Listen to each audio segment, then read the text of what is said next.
still in bash. No more life hacks, no hotel crash.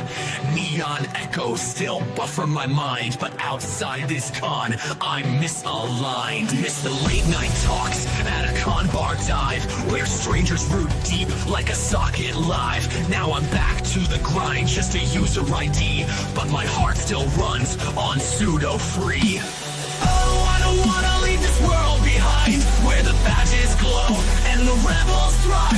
No CVEs, no 0 days, just patching my soul for the corporate maze. But Monday's calling, I gotta comply. Back to reality, back to the lie. No signal sweeps, no hardware to pwn, just cold white noise and a world of snow. No whiskey fueled late night payload race, just another firewall in my face. Still got my backstrap going bright, flickering traces of a rootkit night. Met lost souls who spoke in code, not with words but through shared payloads. Built a world in 72 hours, now it's 4-on-4 connection devoured. Miss the late night talks at a con bar dive, where strangers root deep like a socket live. Now I'm back to the grind, just a user ID, but my heart still runs on pseudo free. Oh, I don't wanna leave this world behind, where the badges glow and the rebels thrive. No CVEs, no 0 days, just patching my soul for the corporate maze. But Monday's calling, I gotta comply. Back to reality, back to the lie.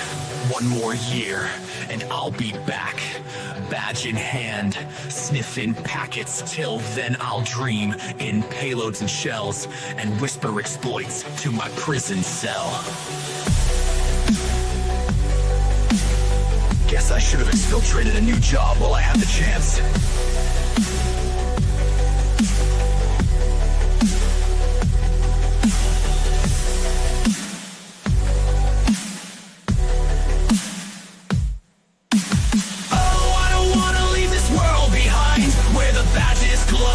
And the rebels thrive. No CVEs, no 0 days, just patching my soul for the corporate maze. But Monday's calling, I gotta comply. Back to reality, back to the lie. Oh, I don't wanna leave this world behind, where the badges glow and the rebels thrive. No CVEs, no 0 days, just patching my soul for the corporate maze. But Monday's calling, I gotta comply. Back to reality, back to the lie.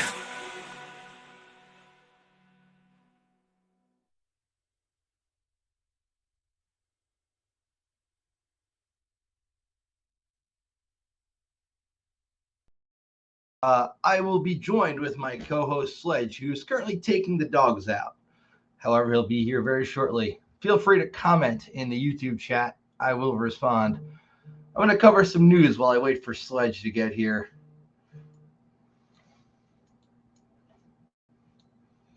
First thing, CISA puts election staff on administrative leave. So this one's a bit fucked. So long story short on this shit, we've got CISA, who we all know is pretty integral in making sure elections are secure and safe, has been put on administrative leave, especially, well, the department that deals with elections has, right? So it's no surprise. We're going to keep the politics out of this because we're hackers and we don't need to be fighting about stupid political shit. But to put the election staff on leave is a pretty fucked situation. So anybody who has a topic on this, an opinion they want to discuss, feel free to pop it in the chat and I'll bring it up. But dude, this is messed up. So we got more on this here. So a handful of employees inside CISA, they're focused on countering disinformation, misinformation, related influence operations. Oh, there he is. Welcome, Mr. Sledge. Yeehaw. Killing time going over the stuff about CISA putting their administrative staff on leave who deal with the election stuff. Oh, lovely. Yeah, man. Pretty fucked situation, honestly. Yep. So yes, got the hat at Wild West Hacking Fest. That was a great time, dude. Also, those guys from 303, out in the Colorado Wild West Hacking Fest, I got to chill with. Yep. Spectacular fucking guys, dude. Like, added a bunch of them to our group chats. Dude, night before my talk, I literally lost my freaking laptop at a bar, and these dudes got in a cab with me and helped me go find it, even though the bar was technically closed. We're not gonna cover how we managed to get it once in a closed bar, but let's just say the talk went well, and yeah, man, awesome dudes. We had a real blast out there. And then I think Pyro was in Atlanta that same day, so I was like, why aren't you at Hacking Fest? Dude, I was at the bar 303 hangs out at after that, and people kept talking about Pyro, but he never seemed to show. Yeah, I think he was in Atlanta that day. Yeah. Ever hear of Seuss Valence? I'll DM a link to the wiki. It's almost definitely spelled oddly what counter surveil means. Definitionally. I think that's what he means. Definitionally. All right, look, we got a link here on Wikipedia for Seuss Valence. I'm going to pop that over here where everybody can freaking see it and make that crap bigger. So this article has multiple issues. Okay, that's typical for Wikipedia. Seuss Valence is the recording of an activity by a member of the public rather than person or organization and authority, typically by way of a small, wearable, portable technology. The term was coined by Steve Mann and stems from the contrasting French word sur, meaning above, and sous, meaning below. As above, so below, motherfucker. Surveillance denotes eye in the sky, watching from above, whereas sousveillance denotes bringing the means of observation down to human level, either physically mounting cameras on people or building rather than buildings, yada, yada, yada. Yeah, that's cool. There was an app I used to play with back in the day called, I forget what it was called, but it had like a map of the area you were in, and it had the ability for anybody to kind of go live when anything was observed, and it was kind of cool. It would like let you know where there's fires and stuff nearby, and like car accidents and shit as well. I think it was called Citizen App, if memory serves. I could be wrong. I think you're right, because it also, I believe, if I'm thinking about the same thing, it tied into open radio signals too, so you could listen to like police scanners and stuff. Yeah. Can't really do that anymore, though. I'm pretty sure all the police scanners are like super digital and encrypted these days. All the self-docs. Yes. It just does a little screenshot of our signal chat there. I don't think it's too much of an issue. Whatever. I'm also using the random ass Chrome browser that I use for nothing else than this cast nowadays. So I don't think it's a big issue. But I appreciate you letting me know, Afix. Love you, brother. So yeah. So when it comes to all this shit, man, specifically leaving a conference and getting that feeling when you're done of, man, I freaking wish I was still there. You ever get that, dude, outside of DEF CON? Every freaking time. It comes down to like what you put into it. Like if you're making friends, networking, hanging out, as soon as you leave, it's just like, God. Yeah, dude. I met this dude Koss out there. Dude is freaking like way smarter than me. And I like to be like the smartest guy in the room. But when I come across somebody who's even smarter, I love just picking their brain on random shit. And I was just blown away by this dude. He's just sitting there with his laptop in like the room where everybody's just chilling, like 7:00 on the first night, before the conference even started, man. And there's just music and shit going on. Just hacking away on the laptop. And I started talking to the guy, and then all of his 303 buddies. We ended up hanging out together, having a really good time, like all the nights I was there. And I freaking miss having a bunch of people I can just go out drinking with and shoot the shit about InfoSec stuff. I mean, it's great to do it online, mind you. And I mean, you're out in freaking Georgia. I'm out here. It's not like I can go hop in the car and come over and shoot the shit at your fire pit. Although I'd love to. Everybody should fly out for my birthday in June. Consider that an open invitation to the internet. That's gonna it's gonna be like everybody descends on your place It's It gonna wouldn't be the first time. 3. Wouldn't be the first time, man. This place is basically a hacker space. Yeah, man. You know, Deltai's house is basically a freaking hacker space. Oh man, dude quit a bunch of our groups this week. I hope he still comes on the cast. You know, he seemed a bit upset that we were maybe not taking him as seriously as he would have liked with some stuff he was posting. If we're talking about the same guy, he didn't actually leave. He just kind of dipped out for a minute. Oh, did he? Okay. Good. I hope he comes back. I love that Yeah, guy. I was talking to him offline. Good. I was worried about him, man. I was like, I can get being frustrated and like, especially if you're trying to reach out to people and talk and maybe you're not feeling like you're heard, right? So Yeah. he's got to know that he's loved and we all care about him. So he's got a cool project I'm hoping he gives a talk on here. We've been working on this cool little hardware invention using UWB that he's working on. UWB? Ultra wideband stuff.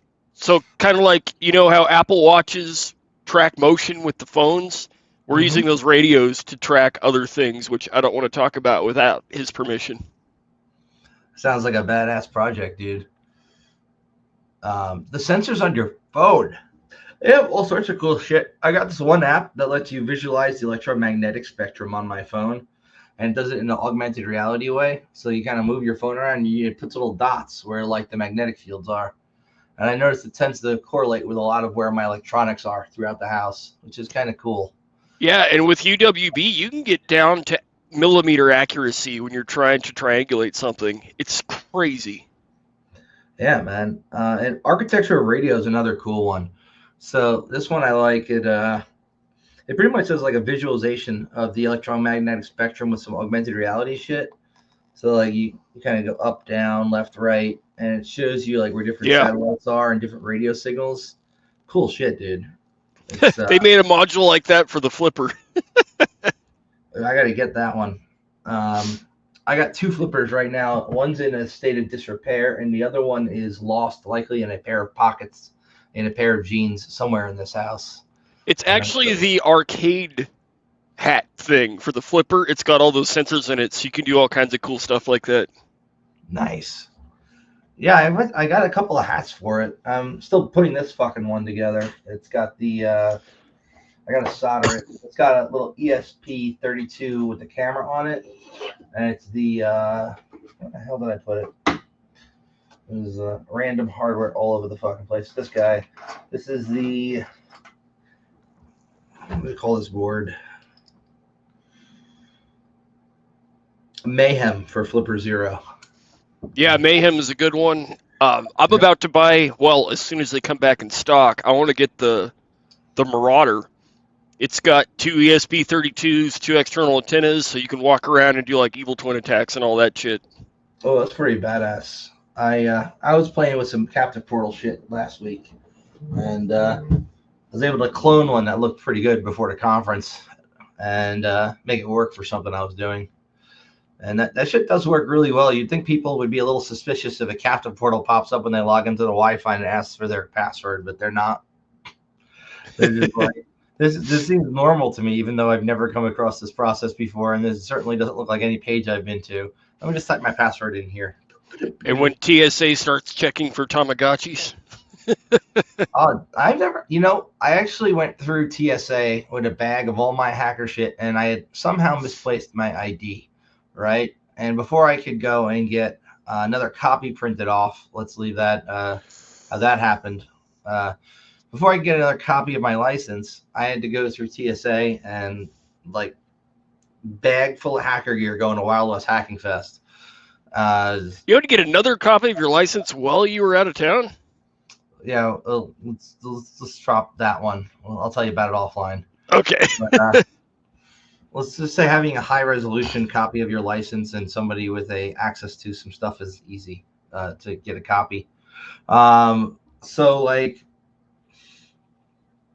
the gist of it is like they went through all my shit. They swiped it with like bomb residue, searching like wipes, like looking for anything. And then they asked me to step aside and they pat me down like really, really hardcore. And then they just let me go and they gave me all my shit. And I went through without a license. So I had to answer some questions in like a little form about places I've lived before and stuff like that. But then I have to go right through. So That's kind of surprising. yeah, man. Did you have lockpicks on you?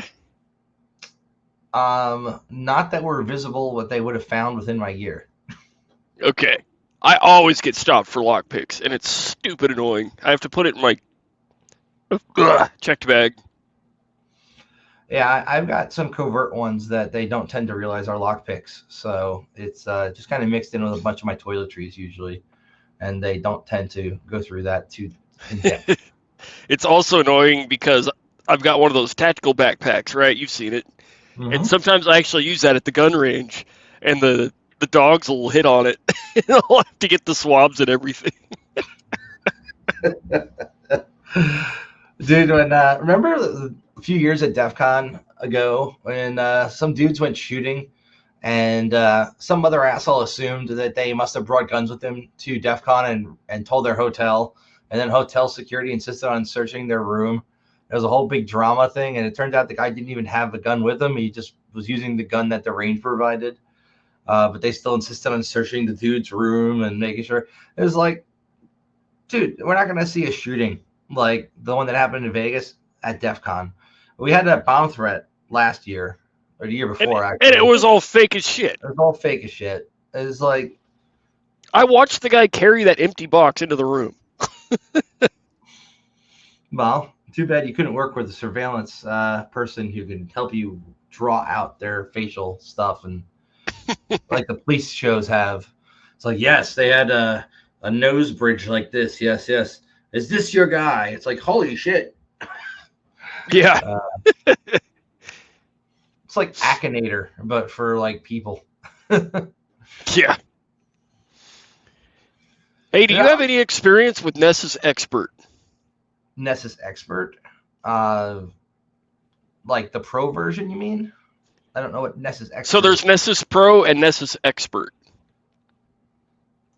I just installed Expert to play around with it, so I'm going to see what it's all about. I haven't played with that, man. I've played with Insight VM. I've played with regular Nessus. I played with a lot of other shit, but not that. So let me know how it goes, man. Yeah, we'll see. So Luke wants to know, what was your favorite part of Wild West Hacking Fest Mile High? Probably hanging out with the guys from 303 going drinking after. But the actual con itself, I would say there were, it was difficult, like getting over my fear of public speaking to not only do this podcast, but also go up on stage. But I gave a pretty cool talk on social engineering my way into security conferences. That went over pretty well. And I got to play the video of Sledge and I with the chicken and Bang My Cock, the world premiere of that music video at that conference. That was fun. Apparently 2 other people you don't know were in that room, and they just sent me those videos of it. I was like, hey, look, I guess I'm there. Yeah, you posted that on your Facebook. You post everything on your Facebook, man. Dude, I would be afraid maybe to give you a pen test if I didn't know you so well, based on the stuff you post on your Facebook about things you do on pen tests. It was like, Jesus Christ. Hey, as long as client data is redacted, whatever. Luke missed it. He was off modding a different track. Well, that's cool, Luke. I'm sure I'll get to do that talk again, and it's also going to be on video online at some point. And you probably went to the it was a talk going on at the same time as mine with a similar topic, and I think the second room. There were like 3 different rooms for talks, and that one was about cloning badges. So if you're interested in my talk, there's a high likelihood you'd also be interested in that talk, considering there's a lot of crossover between the material there. But dude, it was fun. Giving a talk in front of a bunch of people at 10 o'clock on the second day, and just the connections is probably the best part, dude. Like hanging out with new people, learning that you have a lot in common, making friends, and then when you leave, going through the detox of knowing you're not going to see them in person for a while. That's the gist of it. Everything you said is why I used to love TorCon when that was still a thing. And CactusCon, which is going on, I think, next week I believe it is actually. It's out in in Arizona. Phoenix. I Yeah. was looking at maybe going, but it's like a 12-hour drive, and I don't think I want to fly out again so quick. And Autumn's not feeling too great anyway, so I got to stay home and make sure she's all good. It's like all my college buddies run CactusCon, so I usually go every year. Nice. You should go if you can. I mean, if you can afford to fly out there and get the time off. I'm not going to get my first paycheck in time.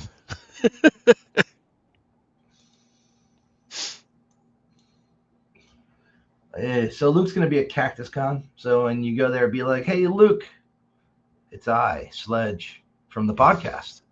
Notice my hat. Same hat I wear on the podcast. Smell my hat. Okay, get up. Get up off the floor. It's not that bad. No, somebody be like, oh, this guy has teeth. That's not Sledge. Yeah, man.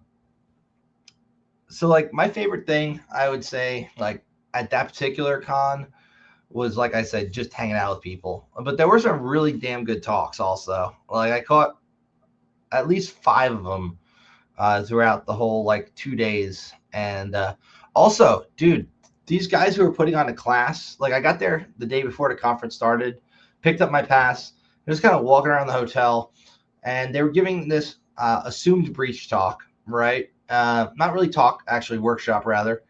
And these 2 guys just let me sit in and watch as they were doing their workshop, man. That was a paid workshop for the people there.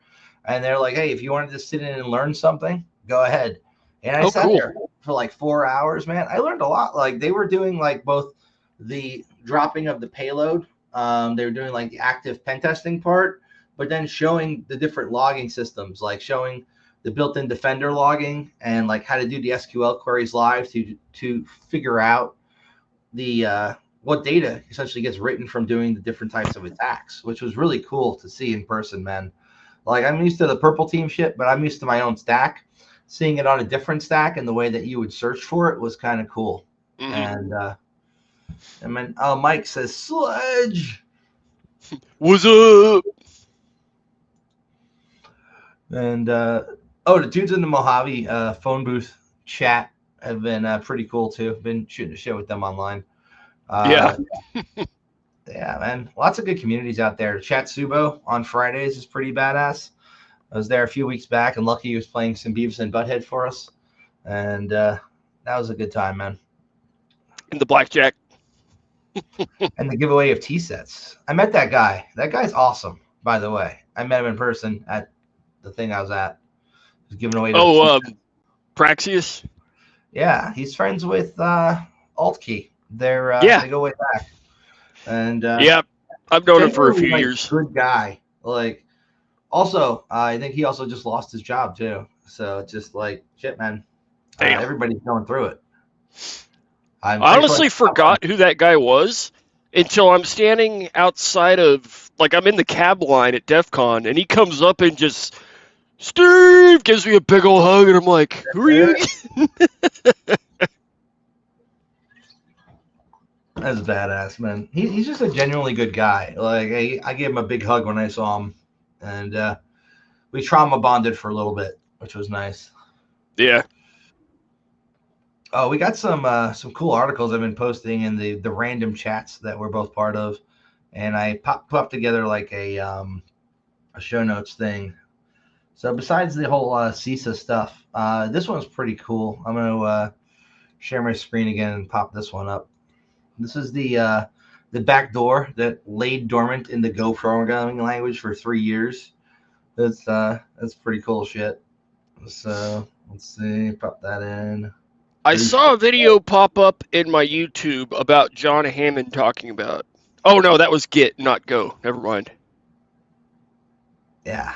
So Go is a programming language put out by Google and overall considered pretty secure. It's memory safe. It's pretty hard to fuck up when you're coding in Go in the same way that you'd fuck up in coding in C++. So what happened here is the variation on the whole typo squatting thing we've been seeing. Except this one is a little bit different. So this is the Go module proxy, right? So it was undetected for 3 years.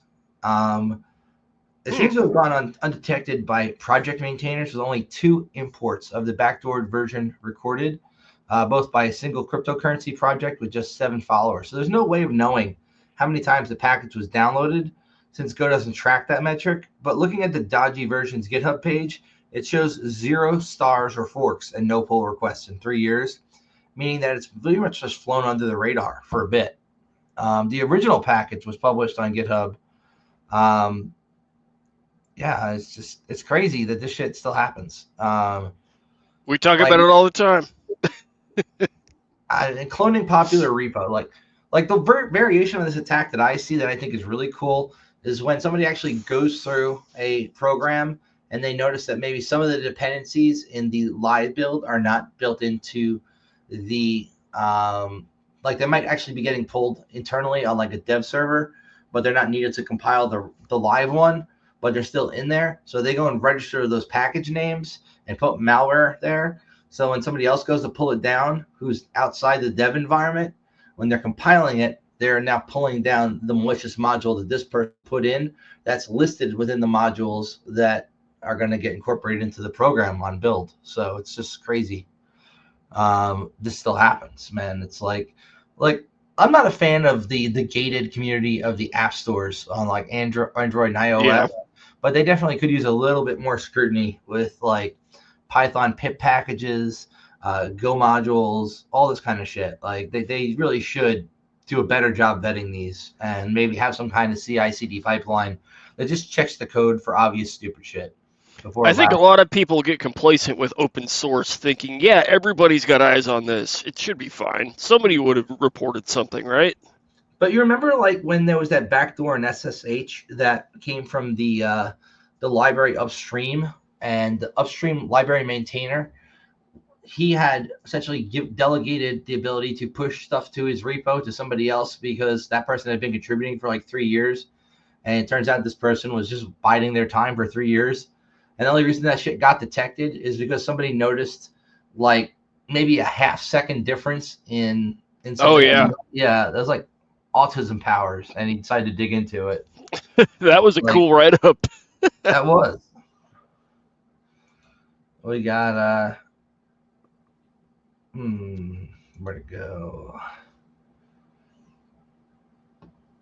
This is a different write-up for the same Go issue. So cracked malicious version of Go package lay undetected for years. So they forked the popular database module, fitted it with malware. Malicious fork was cached and stored indefinitely, and then creatively hidden in plain sight to target Go developers. Clever shit, man. Not that That sounds like one of the what was it? That nation state that it goes after pen testers and devs. I forget what that APT was called. Yeah, but that was a thing started, I think, last year. Yeah, and there was one with the jobs for devs too. Like they would tell you during a job interview, you need to install our coding environment, and or just like you need to use these things or these packages, and people would then pull down said malicious package or use said backdoored IDE to do the coding challenge on a job interview. That's pretty messed up. That is cheeky. We got that could be a fun phishing engagement. That would be an incredibly fun phishing engagement, actually. Yeah, I still like what we did with OnlyPones. I think that shit was hilarious. Yeah. If only it worked. Well done phishing site, man. It did work. We need to I mean, look, it got caught by their bullshit, but that particular bullshit that guy was running was a pretty costly stack. Yeah. The average company, that's an SMB, would have totally gotten killed by that. Y'all got to save all that to reuse it. That was a good one. We did, man. Look, it's still up. So, like, sweet. So we got the front page. It looks like legit. And if somebody actually is ballsy enough to go, like, I'm going to create a business account, and they're looking into it, it's like registration is currently disabled due to overwhelming demand. You go back to the home page. And then, like, the actual lures on this are pretty good, man. And we, I Yeah, I was proud of this whole little project. Me and Evelyn did it like freaking 3 hours when our original domain got burnt on that. You Yeah, know, she's good. If anybody needs a web dev or a security person, hire Evelyn, and or so also known as Altkey. yeah. And let's see, does this shit still work? We got the. This is what the lures looked like. You know, I can obviously test them on myself. So it's like security alert. You got a data breach. Yada yada yada. Leaked password. And then what can you do? And for some of these, when we actually had the passwords that were leaked, we would populate this with said leaked password. So like the variation of that would have their leaked password in there. So then when they click through like view breach details, if I don't know if the phishing server is still up right now, but it would then bring them to the page that would actually have like yeah, that's down currently, but it would bring them Yeah, if to it's up, an it's actual costing you page. money. And we incorporated the RSS feed from not Only Poems, but from Have I Been Have I been Pwned? pwned? Yeah, and we essentially had to pick a random breach from like the last year, and then it would toss that in up on the top where it said this is the breach where your data comes from, and then it would have like a password that we grabbed from Dhash there, so it looked legit. So they wouldn't then go like to their administrator like this is really sketchy, and then we had another thing where before you go there, that's where we captured the creds, obviously, and yeah, I was proud of it. I thought it worked pretty well. And the Uh, Okta one was, I don't know, it was kind of generic, but it looked really good. Yeah, man. Use0.dev is one that somebody over at Wireless Hacking Fest showed me. Way better than WebSim for like cloning web pages, like particularly forms for login.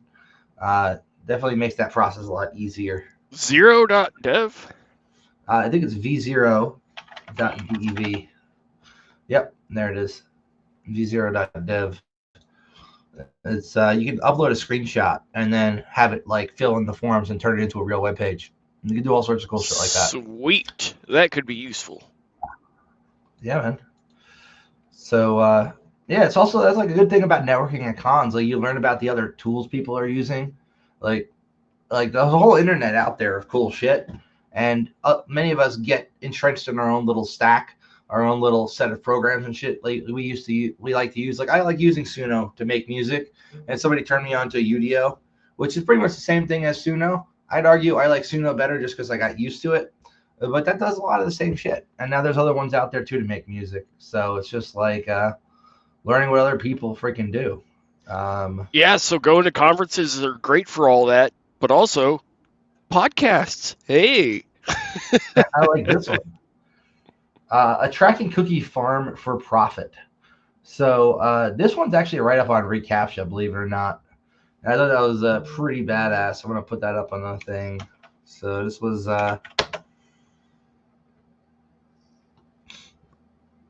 so reCAPTCHA has caused 819 million hours of wasted human time and billions in Google profits. The gist of this being that it's a for-profit cookie farm, right? And Google when they acquired it in 2009, used their technology to improve Google Street View by processing photos of house numbers and street signs, and then having people identify what those things were, essentially getting free labor out of people who want to go to a website and just get to where they need to be. You got to solve a CAPTCHA. Okay, well, you're also helping Google with their Street View at the same time. And I think many people suspected that was the case when it's always like identify motorcycles or identify cars or stairs or random shit. But it's actually the case, man. Fake CAPTCHA pages have also been used to spread info stealer malware, obviously. Yeah, this is pretty interesting. So I like Turnstile from Cloudflare right now. It's mostly invisible unless there's something sus like a weird user agent hitting it. But yeah, there's cool shit out there that is not going to be feeding the monster. Mm-hmm. Cloudflare does have some good stuff. I believe we use that for all of my labs. Yeah. Speaking of, man, you ever gonna get the networking working right on the layer 2? We're working on it again as we speak. Cool. I want to get it up and running so I can test out Nessus Expert because I need to compare it with HCL AppScan because I think AppScan's kind of dog shit. So we'll see. This one's pretty badass. So Meta develops a hat for typing text by thinking and uses AI to breed brain signals for key presses. Yeah, we're getting there, man. That singularity is getting closer. Yeehaw. So Just think about your password. Mark Zuckerberg here has previously said the company is working on a system that's going to let you type with your brain. Hopefully this is better than their Meta AI goggle things that they put out, because that was kind of a giant waste of money and a poorly maintained ecosystem. But this I returned mine. Yeah, I bought it. I used it to play Super Hot and like 3 other games. Got bored with it, and it's been sitting in a box ever since. Oh, mine was Google Glass, and I bought it because I wanted to play the drums and play along with music videos, thinking it would stream to the video player in your eye, but it didn't have that functionality, but people were working on it. And by the time anybody got anything going, I was already made the decision. I was like, no, this is just a stupid toy that a smart, like, all it does is show you notifications. So I'm like, this is stupid. And returned it. Google Glass. Yeah, man, I saw this project from LilyGo that was like a really poor man's Google Glass with a really low resolution screen, and it kind of sits in front of you and you look like Locutus of Borg. It doesn't have a camera on it, but it is a little display that you can kind of just stick in front of your eye, and if you tinker with it a little bit, you can see something out of it and look like the nerdiest motherfucker in any given room. Or like you got the most money. Well, had the most money. Now you're broke because you bought that thing. I think it's like $50. It's not really gonna break the bank. Oh man, Google Glass was like $850. Yeah, this uses the same kind of screen as like Google Glass did, just a lower resolution version of it. Yeah, like a little prism. Use the same firmware as their little bracelet watch thing that they sell. It's called the LilyGo bullshit. Man, I'm glad Pornhub didn't come up on the bottom there. LilyGo T. it's only Pones. Yes. Go I thing. T-Glass. It's called the T-Glass. Yes, this motherfucker. I got 2 of these, cool. and both of them broke. Like this area right here broke on the side when I had it in my fridge. But they're like $60 now. And so it's got an ESP32, a microphone, and that little prism screen. Seeing that is really difficult. When I was thinking of building for this, you ever use those things online where you like take a text file and it puts it so it's like 1 word at a time, but rapid fire, and you like kind of actually read really fast with it? I was thinking of doing something with this where it's 1 word at a time on the display and make it like an e-reader. That would be a cool project, I think. That would be interesting. But on the topic of LilyGo, that's been coming up a lot in conversation with other chats I'm in, and we've all been talking about LilyGo lately. They do a whole lot of stuff, more than I thought. Yeah, the T-Deck I got is from LilyGo, and it's a really solid piece of hardware. I use that as one of my Meshtastic devices. So like, not only can I still tether it to my phone and do all that shit, but it can be a standalone device, and I can like message other people on the network with it. Speaking of Meshtastic, Denver has a huge ass Meshtastic network of people actively using it. I brought my Meshtastic all over the place across the United States. This is the first time I've actually had people messaging me on it who I had not first reached out to. Cool. The only thing I have from LilyGo is the T-Dongle S3, this guy. I think you guys turned me on to that one. Yeah, the T-Dongle's badass. I have that too. That's good for that USB. Is it USB Swiss Army It's knife? like the rubber ducky on steroids. Yes, it is. LilyGo USB Army knife, I believe it's called. This is probably the project. Yep, this one, yep, right? that's the one. Yep. Yeah, that is a badass project, man. It's a little bit difficult to learn how to use it. It took me way too long to realize that the freaking SD card goes in right here in the actual thing. Yeah, I spent 10 minutes like, it says there's an SD card. Where the hell is it? Yeah, I had to freaking go to like a project page for another project to figure that out. They should put that in here. Your SD card goes in the actual USB part of the thing. It was like never seen that before, but I like it.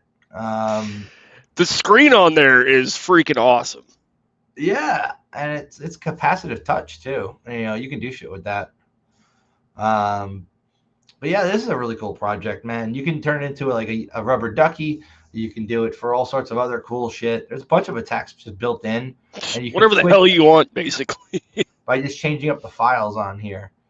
This is a cool little fucking thing to have on a. I did the Ultimate Rickroll one. It does Yeah. a NASCII version of the Rickroll is freaking hilarious. Yeah, man, and it's still under development. It's a really cool project. It's a little bit difficult to learn how to use if you have not used it before, but I like it. Maybe we'll do an episode on it one day. Yeah, that's a good idea. So this one I thought was just freaking cool. It's not really InfoSec, but apparently they were able to achieve quantum teleportation between some quantum computers. I don't know how the hell that works, but it looks cool.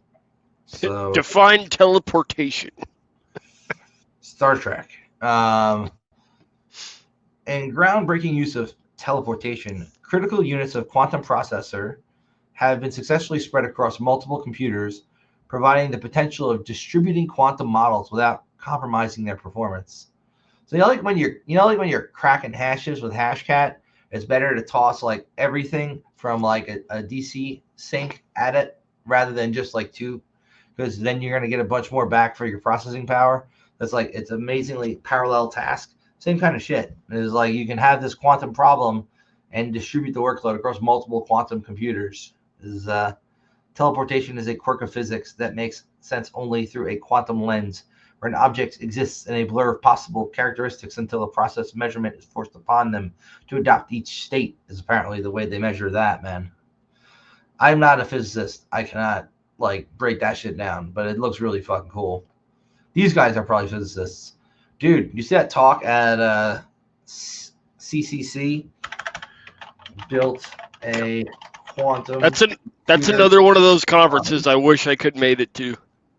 This dude built a quantum computer garage. I know you can't hear the audio, but this is a cool talk to look at. He literally goes through how he built the damn thing.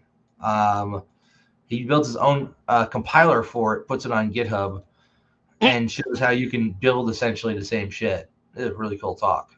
Oh, he's got the little lucky Chinese cat that is in all the stores that you get Chinese food from. Tell me you're a badass without saying you're a badass. Yeah, I don't think I'd ever think I'm going to go build a quantum computer in my garage today. That dude is totally a badass.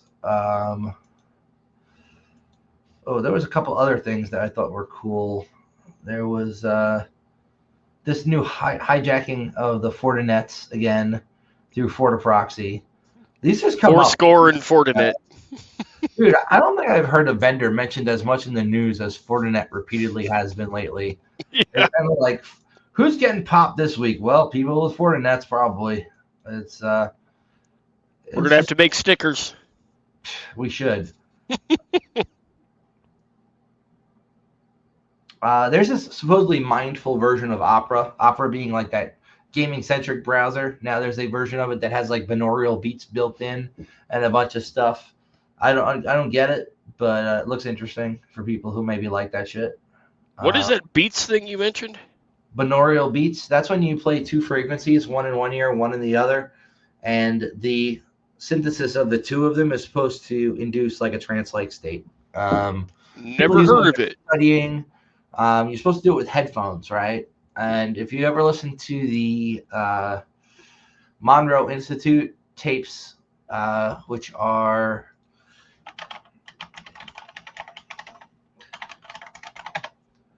these Gateway Experience tapes, which you can find pretty much online, they do this weird thing where the sound plays in this ear and in this ear, and then it just it's supposed to make you hallucinate, honestly, but there's different versions of this. And if you ever go on like YouTube then type binaural beats.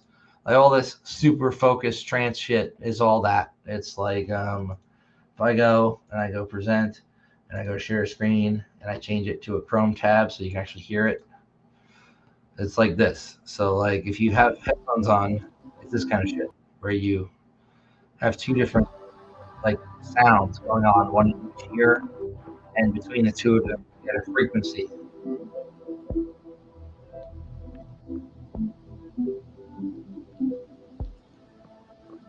You get like all different ones for different shit. Like it's supposed to be good concentration. I doubt that's working over StreamYard. Can you hear it? I can hear it, but I don't hear any difference between right and left, unless you're not supposed to. Well, you don't necessarily hear it yourself. It's just the way that it works. So yeah, I'll use this thing to explain it better than I can. All right, you're making me fall asleep.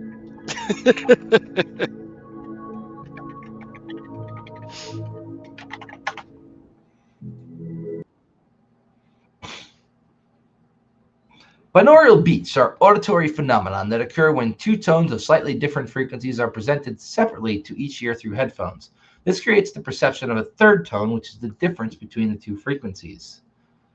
Get it? You're an audio guy. You should get it. Oh, yeah.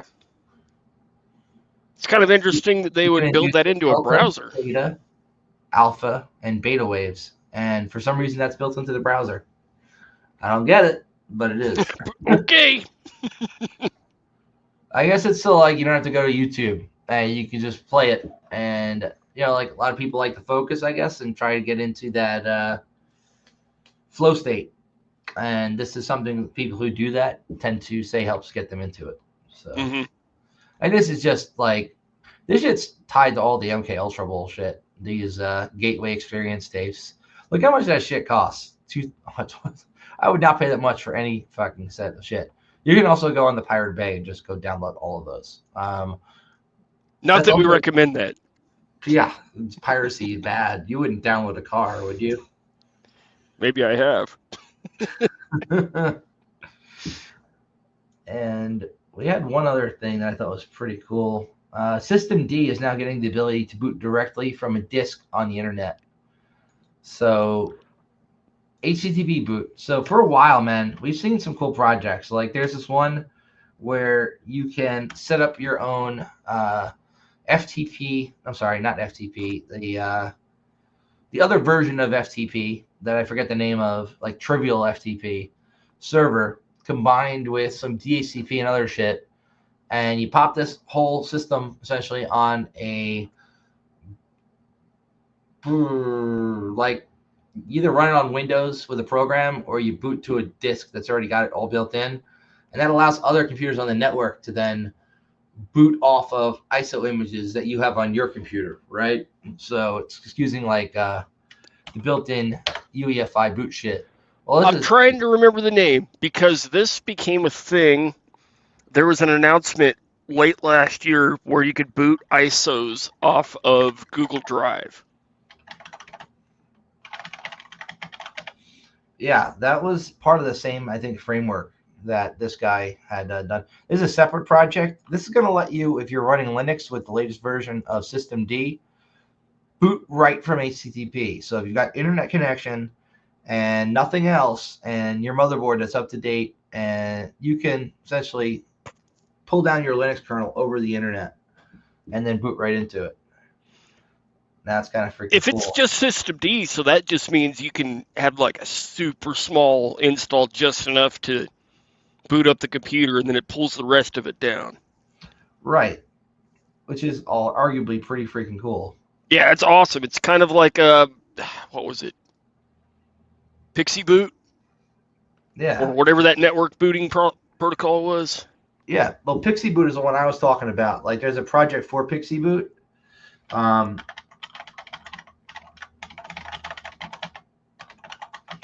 And then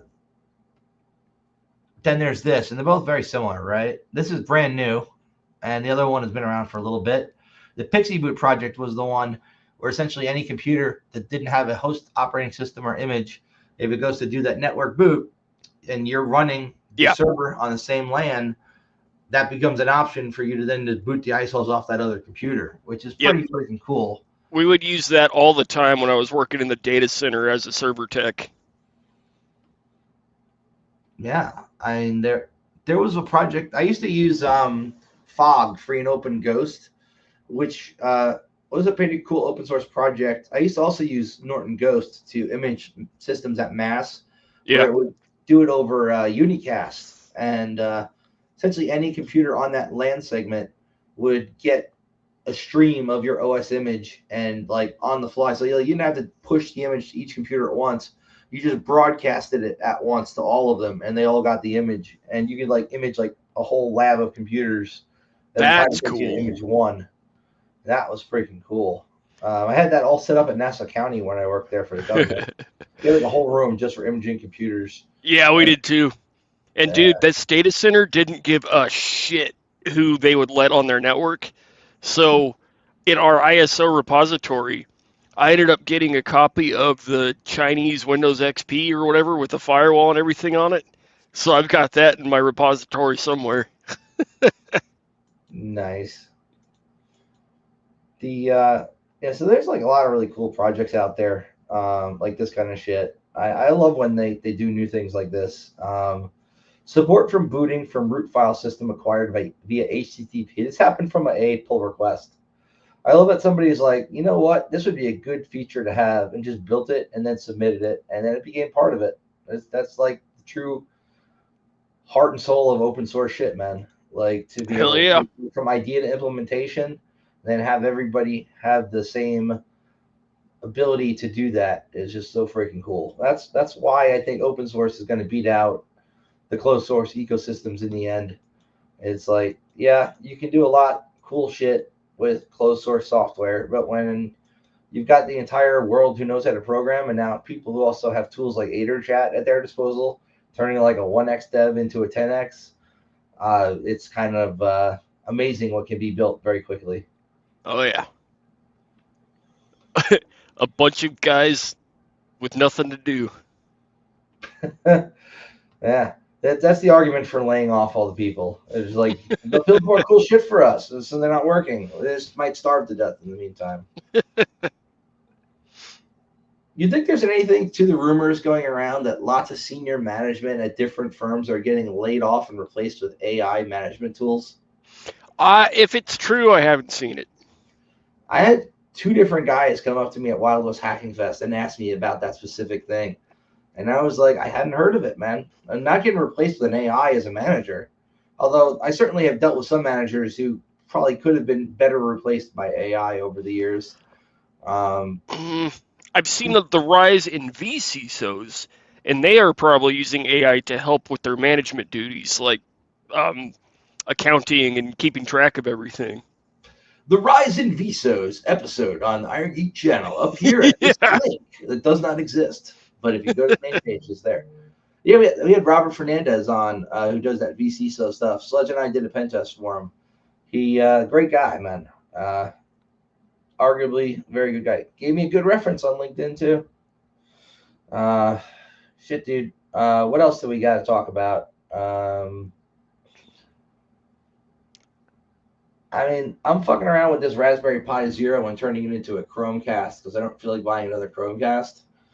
And found a project that pretty much does all of that. And then I realized at the end you need to install an Android app to make it work, so it's not castable from everything, just like YouTube and 2 other apps. And I was like, that was lame.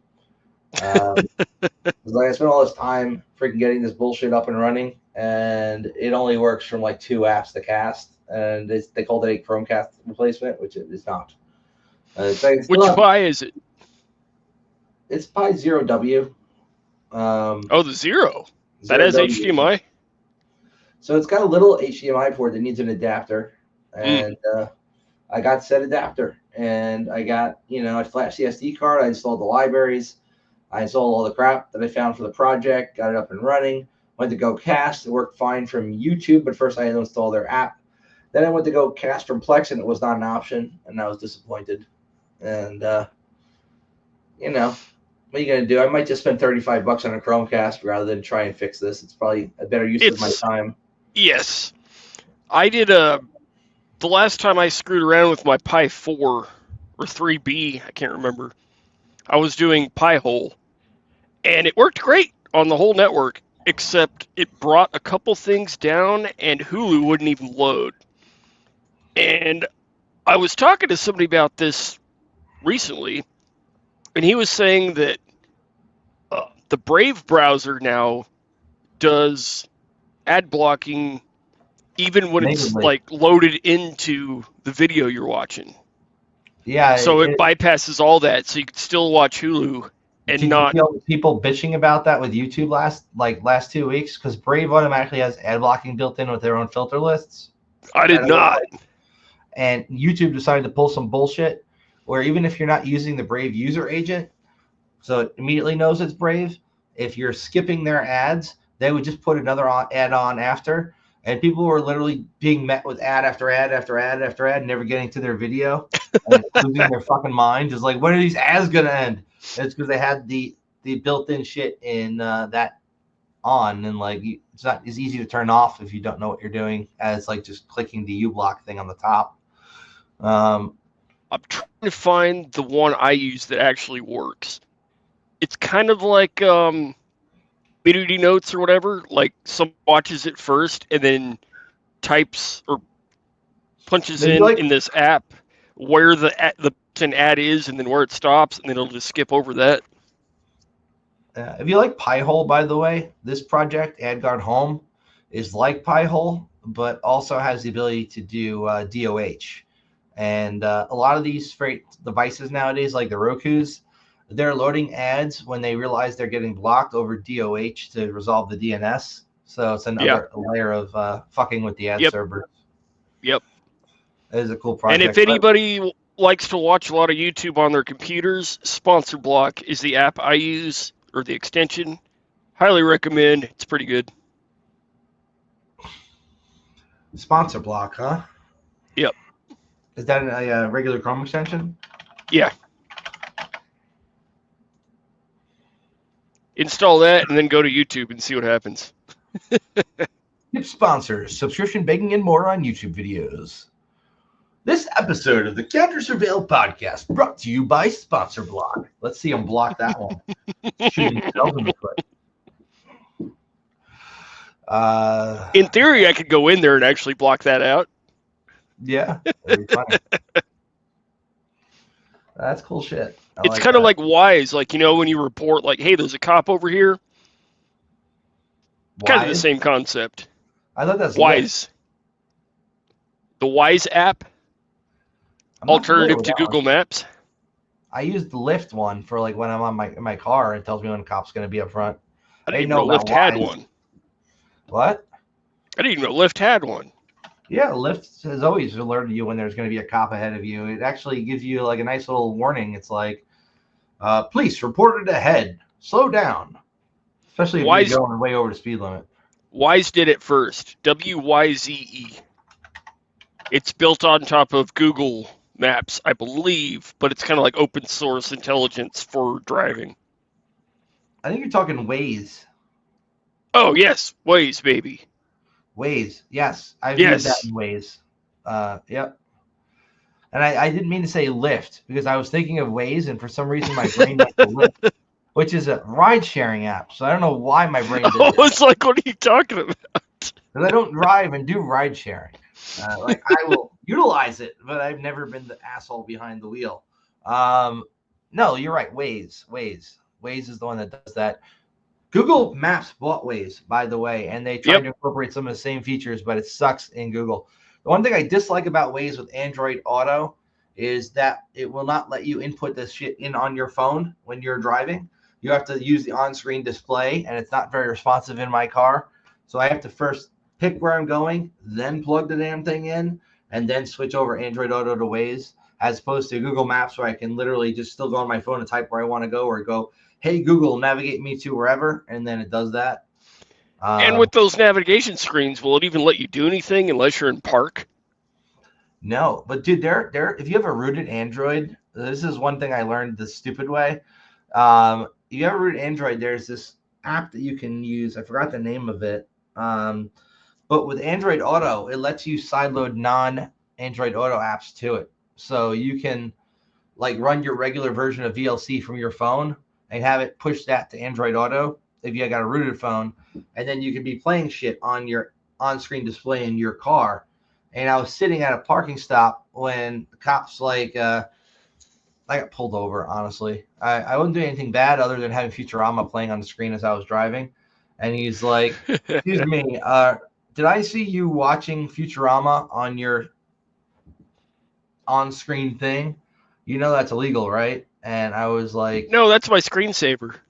I went with, well, you know how the Waze app, when you're stopped at a red light, puts up ads? Well, that's what happened, officer. You know, I was stopped at a stop sign and it put up an ad for Futurama. And he's like, oh, well, that's understandable. I'm like, yeah, I don't think you can even use this to watch movies and stuff. He's like, oh, okay. Let me go. You know, I was definitely watching Futurama, though. Should have asked him, are you watching Futurama on your laptop in your car? Yeah. His Honda, well, letting him use Android Auto while driving just limits it after you interact with it too long. So if you use Android Auto in one car, I've noticed, and then plug said phone into another car, it automatically kind of connects without like verifying same car. And I was thinking this would be a good way if you could emulate Android Auto on like, say, a Raspberry Pi in host mode to steal all the contacts on a phone. Like, Yes. for charging. You can. Have you ever gotten a rental and tried to connect your phone to Bluetooth, and then all of a sudden you have access to all the contacts that the last phone was calling? Dude, there was an advisory from the FBI about that, warning. It was in the InfraGard portal like 2 years ago, warning agents and other people not to use Android Auto on rental cars because it would sync all their contacts to the car, and the next person who got in the car would then have access to all these top secret phone numbers you're not supposed to know otherwise. You know, like that is the most retarded thing ever that they enabled that by default. And yeah. So I like Android Auto, and there's some cool hacks for it when you have a rooted phone. Was kind of the gist there. Robert's like, interesting. That happened to me once. I get a random call from some number I don't know, and I was like, what? And that's when I realized what happened. I was like, shit, we just synced numbers with whoever the last person was to have this car. Mm-hmm. I've done the mistake of actually hitting the button and calling one of those numbers too. And they're like, who are you? I'm like, I don't know. Who are you? Why are you calling me? They're like, you're calling me. I'm like, this is very confusing. Goodbye. Yeah, I do not connect to rentals for this reason, as you shouldn't. When I lived in Portland, there was this cool service where you could go get a rental car for the day. I forgot what the hell it's called, but like, or just by the hour. Like you go pick up a freaking car, use it for a few hours, and then park it at one of the same locations where you got it. And all those cars had the Android Auto crap on them. And at the time, I was using like a shitty burner Android phone from Walmart. And I remember it just getting loaded up with all the contacts because every time I would just click yes, yes, yes. And it would sync all the contacts both in the car to my phone and from my phone to the car. And so I used like several of the same cars repeatedly, and other people use them. We ended up probably all just having the same massive amount of contacts being synced to our phone from other people's phones. We're all friends now. Let's join IRC. It was retarded, but funny. But one comment here to make is let's bring back auxiliary jacks in phones. Hell yeah. Aux jacks are the shit. Dude, I still rock a freaking Pixel 4, and this does not have an aux jack, but my 4A did. And the 4A has got a firmware update that nuked the battery. And like Google even sent me a notice. They're like, we will replace your old ass phone. They worded better, you know, even though it's out of warranty due to a faulty firmware update that has affected battery life. And I'm like, I don't have time to send my phone away and like wait a week and then get it back. So I went to the store where they do the phone repair shit. I just bought a 4, thinking it would also have a jack, and it doesn't, and it pissed me off. Dude, that's actually surprising. They actually freaking told you. Like with Apple, they're just going to let your phone die until you buy a new one. Apple got sued in Europe over that practice of pushing firmware updates that just intentionally deplete the battery. I think the 4A, that specific firmware update, I think Drew posted something in the InfoSec group about it. That's how I found out. And then, like, when I went to go on my phone, I actually got a notification telling me that, due to a bad firmware update, it didn't say bad firmware update, it said like due to issues with software on this phone, you are eligible for a free replacement. And I was paranoid, and I'm like, oh, this is just Google trying to get my phone. They want all my data that they've already had access to. Oh, look, it's CrowdStrong. What's up, brother? Hey. These devices are not connected yet. He'll figure it out. He's using Android Mobile, or that car thing we're talking about. Oh, yeah. CrowdStrong! What up, brother? Hello, Fred. Can you hear me? I can. Barely. Maybe kind of, sort of, slightly. That's good enough. I'll boost Yeah. your gain. I'll fuck with it over here. All right, sing me a song, CrowdStrong. Say something. It's an audio check. Sing a song. See, he went and fucked with it. Now it doesn't work. He's dead. I hear the clickety clackety. Say something.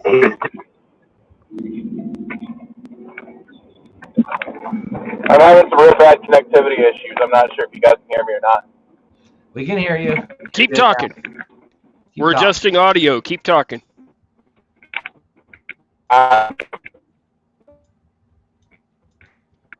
What state are you in right now? And by that I mean geographical. Not state of mind.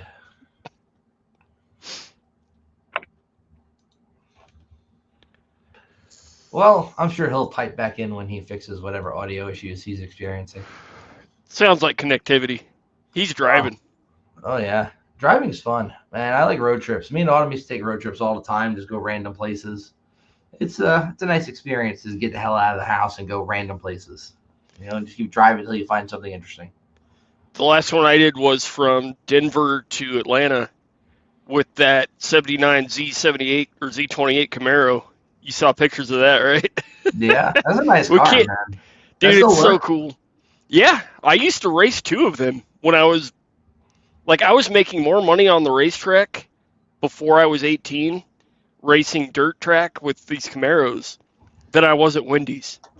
Wow. But my buddy's dad souped this thing up, took really good care of it, rebuilt the motor and everything. And I couldn't believe it made the drive. It's so old. But we got wrapped in between 2 tornadoes, and it was hailing and raining, and just the T-tops are just leaking everywhere. And we've got a back seat full of electronics. So we ended up just trying to go as fast as possible to get out of that. But we were driving 24/7 for, I think, 3 days. Wow. It was a trek. And then when we got to the mountains in Georgia, my buddy was driving and I was trying to take a nap, and I look over and notice, the oil gauge is at 0. You should pull over right now. So I had to have my ex-wife freaking bring a jug of oil so we could milk it home. But we got everything fixed. And yeah, that's what it looked like, man. We were in the eye of 2 tornadoes. It was so weird, dude. Like, dust everywhere. It's dark. You can't see anything. The headlights on this car sucks. And everybody is on the side of the road just stopped. And my buddy can't really drive a stick, so we swapped out because it's going to be stop and go. So I'm pretty pro at stick. So we swapped. So I started driving. But as we got out of the car and switched positions, dude, it was I swear it was the eye of that tornado. You get out and it's so eerily quiet and freezing cold. And then we started driving again, and then just golf ball size hail hitting us. It was the creepiest thing I've ever seen, dude. Well, And I went back on my phone and looked at the radar, and I was like, "Holy shit! Look at those two tornadoes. We were right there." you ever see those Storm Chaser guys? I think they had a show on like A&E. They would go intentionally into tornadoes and hurricanes with a bunch of these like golf ball sized sensors and try and get them up into that shit. Yeah, Twister, the movie. Did they do that in the Twister movie too? Yeah.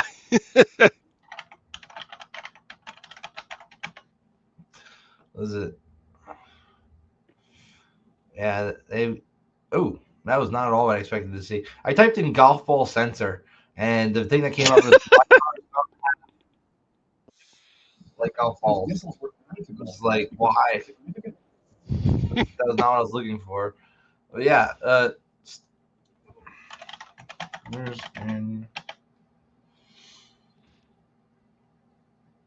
yeah, they use flex tape to mount pressure sensors in the path of a dangerous tornado. That's freaking nuts that people did this shit. Like I cannot see myself doing any of this. Like I like to play it safe to a degree. Jesus, cheesy, crazy, man. This kind of shit's just crazy. It's like just driving into a freaking storm to put sensors in it. They flex tape their side mirror. I like that. You know. I hit a deer once, and it broke off my mirror. So I duct taped my mom's makeup mirror to the side of the car so I didn't get pulled over. Dude, story time. So my friend Santo, and who goes way back to like Farmingdale State University with me. Dude is a furry, right? And he's into My Little Pony. And he goes, "Hey, dude, I really could use some company. I'm going on this trip to Wisconsin to go to a My Little Pony convention. And while we're there, I have a really cool friend who you'd like." And I was single at the time. And, you know, you two could hang out and maybe see if you hit it off while I go to this convention. And I'm like, all right, dude. So we go to the convention. Me and the chick didn't really hit it off, but we became friends, did some axe throwing and shit together. But the first night we get there, dude is showing me. You didn't hit on her in front of her boyfriend? She didn't have a boyfriend. She was trying to set us up. And she's all the way out in Wisconsin, mind you. But like, That was a joke. Good job. Autism. Whoosh. So we get there. It's the first night, and he's showing me around. And there's this room, and in the room, there's people like drawing My Little Pony stuff for people. And there's a father-son duo, and this kid was like maybe 14, and they're drawing erotic My Little Pony fan fiction for pervs, putting them fucking like the female pink pony thing, like. And there's like a 14-year-old kid with his dad just drawing this for people and charging the money. I'm like, this is not my scene, brother. I went to the room. He had his fun at the conference. I went with the girl. We did hookah, other fun shit, and like axe throwing. I had a good time. And then we're driving back, and we're going through Ohio at this point at like 3 a.m. at like a maybe 10-degree night when a deer runs in front of his VW diesel-only car that nobody in the whole world knows how the hell to fix outside of a few mechanics. And it destroys the entire front of his car.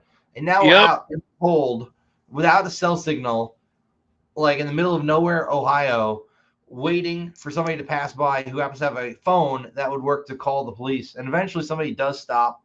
They call the police for us when they get further up the road. Police come, tow truck comes, and the police officer's like, it's really cold out. Why don't you sit in the back of my car while I do the accident report and shit? And we're looking for this freaking deer that we hit, and it's nowhere to be found. There's a trail of blood like going out into the woods. Cops like following the trail of blood, does not find a deer, comes back, writes up the report, and he's like, so did you guys murder somebody? Where'd you guys come from? And Santo, being the honest autist that he is like, oh, we were just at a My Little Pony convention in Wisconsin. And the cop just starts laughing. He's like, really? He's like, yeah, it was awesome. I had a really good time. And he starts telling the cop all about My Little Pony convention. And the cop's just kind of like, is this guy for fucking serious? And yeah. And then like we're in the back of this guy's car, and we realized the doors are now locked in this police car that we're in the back of. We're like, are we under arrest or something? Like, what the hell happened? 20 minutes goes by. He finally comes back, and he's like, the tow truck guy's out here. Your car's probably totaled. So tow truck guy comes, and Santo then tells tow truck guy all about the My Little Pony convention, and tow truck guy is also a brony. They start hitting it off, talking about My Little Pony shit, and tow truck guy's telling him how he wishes he could have gone. And I'm just like blown away that this is my life now. We end up going to a hotel and then getting a rental car to get back home, and he had to total that car, and his insurance did not cover it for some reason with hitting a deer at 3 a.m. in Ohio. Dude, it was the most surreal experience. And the fact that the tow truck guy from the middle of nowhere, Ohio, was also a brony, and those two were hitting it off was just the icing on the cake, man.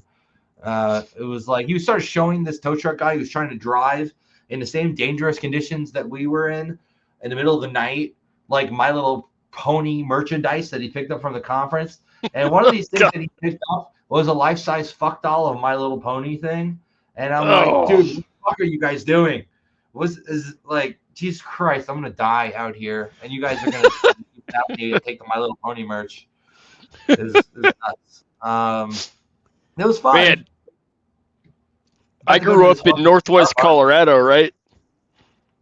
And elk everywhere. And there was this one day, I'm on my way to work because I was working at the coal mine. I have to wake up at like 3 or 4 in the morning, 2-hour drive to get to work. And in that town, it snows easily 6 feet a night. So I have to wake up early to dig out of the driveway and then wait for the neighbor to plow the road because it was a private road, living on 60 acres, 10 miles outside of town. So I'm on my way to work. There's a herd of elk just in the middle of the road. So it's technically illegal to swerve in Colorado to avoid these things, but nobody was on the road, so I kind of swerved a little bit, let off the gas, and just, it's icy, so obviously I kind of lost traction, but when you're on ice, the goal is never hit the gas, never hit the brakes. Just point the steering wheel where you want to go. And I did that, and I circled like 3 times and somehow managed to miss all of them. And the rest of the herd just walked by me as I came to a stop, just like mocking me. Are we talking about deer? Yes. I hate deer, man. Living down in the south, the Bible Belt, we're down here, right? I actually had an incident the other night. So I was going to break into a buddy of mine's house because he locked himself out. And so I'm leaving. That I had to go down to get because we're leaving from a place that we're at the time, and because we went out to the range, and I get a flat tire, and so really long story short, I've absolutely blown my tire. It's done though. It's not going anywhere. My Jeep's not moving. So we get in his Jeep, and he's got a big old Mojave, and it's got a steel bumper on it. And we are on the way back to his house to break him in, and we trash a deer. Just hit him. Good. Last slide right here. Fantastic. So we get out and assess the damage the deer caused to the Jeep. The deer after the fact we realized that it knocked us out of alignment, but the steel bumper took some damage in the form of deer spit and nothing else. Worked out fine. Deer also got up and survived. He got yelled at and started running away. It's a great time. Motherfucker should have been dead. Boom, like that. Right? And they get up like nothing happened. And they're like, this is fine. This is normal. Yeah, dude. He bounced off the side of the road. I thought we were going to have to shoot him, put him out of his misery. And so he curls up. By the time we get done assessing the damage from the hit to the Jeep, he just gets up and runs away. Wow, that's wild. Okay. In high school, we would make all these custom bumpers called deer slayers for our trucks. Basically bent I-beams with basically like what you see in the front of a train. And we'd put them on the front of our trucks and be like, "Yeah, I don't care. Let's go." That's what I need. That's pretty. But then funny, when you dude. hit a deer, it flies over the truck. And what happened to me is one of the legs, as it was flying over, swooped down and knocked the mirror off. Happens. It's a bit of divine comedy, if you will. The existence of deer in general and how they just love to run out in front of cars. Weird. Deer is one thing. Elk is no joke. An elk is going to stop you in your tracks. I wish I had a picture of it that I could show you guys, but my dad had a friend of his who died a number of years ago, and he was a hunter. He was a dentist, big game hunter, and Mhm. so I'm driving an old F-150 at the time with a 6-foot bed, and I think you saw that truck, Steve. Maybe, I don't know. I can't remember if the first time I saw you, I was in that truck or not. Anyway, I had an F-150 at the time. It would have been the Dodge 1500. No, okay, no. Then I probably showed up after the truck was totaled. Had an ex-girlfriend total that truck. Rest in peace, Richard. Anyway, so he wakes me up one morning, still at the house. I'm at the house. He wakes me up one morning and says, "Hey, we're going to Gainesville, Florida. We got something to pick up." And I'm like, "All right, cool." It's like, "We're taking your truck." I'm like, "Cool, all right, I'll drive down to Gainesville, whatever, it doesn't matter."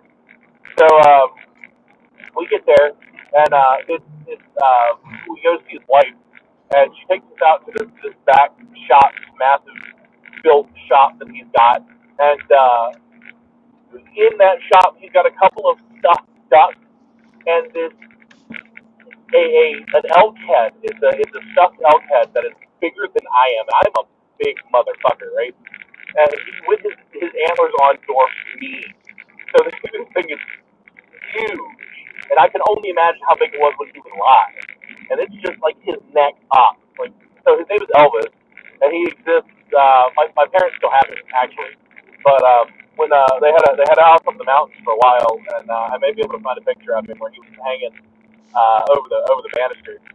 There was a loft, I guess I should say, and he was hanging over the loft. I'll have to see if I can find a picture and share that later. Obviously, I'm on the road right now. I don't know if you can hear that in the background, but yeah, Elvis is still floating around. God damn, that thing's huge. Robert just. All right. I have to tell a story. You said nickname him Jerky. I used to have a pet buffalo, and we named it T-Bone. And we had it since it was a baby because the herd basically abandoned it. I think it was because the dad died or the mom died or something, to where the herd wouldn't take it back in. And we were living in city limits at the time. Well, my grandparents got it. They were living in city limits, and they were getting in trouble with the HOA because you can't have a wild animal in city limits. So they gave it to us because we lived on 60 acres. So we brought it in, fenced off our property, and it raised it from a baby, bottle feeding it, everything. It played fetch like a dog, let us ride it around. Like, we became attached with that thing. I got a Christmas picture of the family on the back of this freaking buffalo in the snow. And then, like, us being redneck assholes, we tie a rope around its neck and then tie the other end of the rope to a satellite dish, sit on the satellite dish, and have the dog chase it around, and we just ride around behind the buffalo. But we ended up slaughtering it, made a bunch of jerky out of it, ate it for God, it was enough meat for 2 years. Gotta love those chest freezers. You ever see that TV show, Lilyhammer? One time, this guy Tolgier, who's number 2 in their little mafia over in Lilyhammer, he hits a deer and then ends up cooking it for the mafia guy and his family, and the kid cuts his lip on some of the metal that had gotten stuck in the deer that he did not realize was in there when he was cooking. It was horrifying. That should have been caught during the butchering process, unless they did it really quick themselves. Yeah, they probably did. Check this out. Art Bell biopic starring Paul Giamatti's in the works. That looks good. Nucky as Coast to Coast AM guy, Art Bell. I look forward to it. It was kind of funny though. The first time we ate a T-bone burger from that buffalo, my mom was at the table crying. So I got to keep those videos going. Okay, sure. They're just random other people's YouTube videos of things getting hit by cars, but sure, if that's what brings in the audience, boom, motherfucker. How did we get here? I saw you guys. Jesus Christ! I just Ooh, nice. I looked down at that. I'm sitting here driving. I'm like, it's daytime as fuck. That scared the shit out of me. Oh my god! If you did not hear the butthole fucker moment, it sure was there. Oh boy! Thanks for that. Okay. Oh god. Brain's doing Brandon thing. Thanks, boys. How did you end up with? How did we end up on videos of stuff getting hit? You know, I'm not really sure anymore, and I think I was. Conversation got derailed, starting talking about deer. So then we found video of hitting deer. Yeah, that's pretty much it. Wasn't this supposed to be an off-topic, random kind of deal anyway? So like, We're just shooting the shit. Deer. yeah, okay, all right, that's fine. It's not like Mercedes who get off on watching deer get hit by cars. It's just what came up in conversation. And also, Hey, I get off on it. Fuck deer. If I can't eat it, get off the road. Even if I can eat it, get off the road. I don't want to destroy my vehicle on your fucking shit. Stop it. Holy shit! You should. Do you know what I'm talking about? When I If you guys know this, oh, go ahead. did you hear the radio call? There was a call-in radio station. Somebody called in complaining about deer crossing signs, and the deers weren't following the deer crossing signs. Oh, Jesus. Oh, yeah, that was back in the early days of the internet. Oh, Jesus Christ. I remember that. That's an ancient phone call, man. That's an ancient phone call. She was dead ass serious. She's like, "There's deer everywhere. Why aren't they following the signs?" And the guys on the call were like, "What are you talking about?" How dare you adopt the vernacular of the youth? You are too old to be saying dead ass. I say based all the time. What are you talking about? They don't use bet anymore. You're young. You're like 15 years younger than both of us. He's got that Riz. He's only got Beverly has 4 years on me. What the fuck are you talking about? Well, I am not nearly as young as you think I am, my friend. There it is. I don't know, Boom. man. I don't know. How old do you think I am? Probably your early 40s. You're not much older than us, I don't imagine. Yeah, you're right. Early 40s is good. We're going to stick with that. And just call me the young buck. that's my story, and I'm sticking to it. Pro tip: when a woman asks how old you think she is, always undersell 10 years. I am 24. Autopilot didn't even slow down. Glad you think I look so young. I appreciate that, because the bags under my eyes say well past otherwise. When I found out how old Evelyn was, I felt like I'm like 1,000 years old. I was like, she knows, like, I'd say about 80% of the hacking shit I know, and she's like freaking like a lot younger. Let's just say that. Yeah, and I'm just like blown away how people learn this shit. Took me years to learn this shit. Dude, she's wild, but she's so damn smart, man. She is. She's so damn smart. We won't talk too much about it, but if she's listening, she needs to have more confidence in herself, because she is very good at what she does and very good at learning things when she doesn't know something. Yeah, man, she's a pro. She started working on a platform. Had never touched it. Maybe earlier this week, and she and I were talking about it. She wanted some tips and pointers and information. And she's probably better at it now than I am, and it's been less than a fucking week, dude. Like it's absolutely fucking wild how just quickly she picks up, man. Like I can't wait to see her get into the right like place, like job wise. She's gonna fucking crush everybody. It's gonna be wild to see that. Real excited about it too. It'll be interesting. Anyway, I digress. Yep. Let's just No, talk I agree about with you 1,000%. let's talk about Evelyn for 5 more minutes. We're all in agreement. Anyway, I digress. Oh.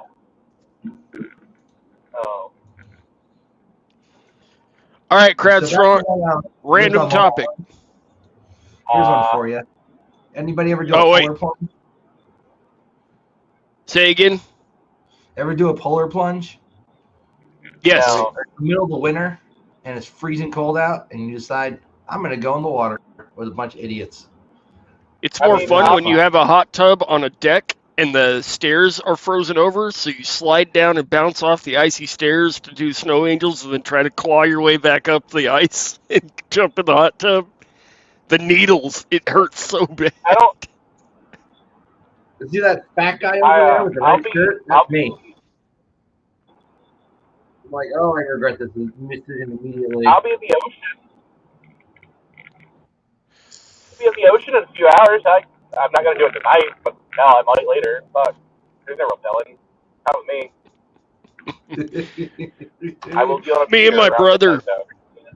Me and my brother built a kicker ramp for BMX bikes because we had a ravine that kind of flooded into it created a pond, and it would freeze over every year.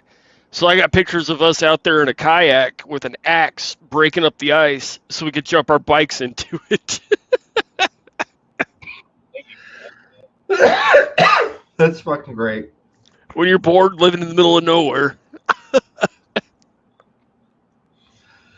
This was fun for about a year when I lived in New York. There's this place there that sells hamburgers, right? And it's a nationwide chain, but it's called Checkers, and someplace has Sonic Hey, Checkers, right? I love Checkers. Checkers like I Checkers figured is the out. best fries handmade. Wait.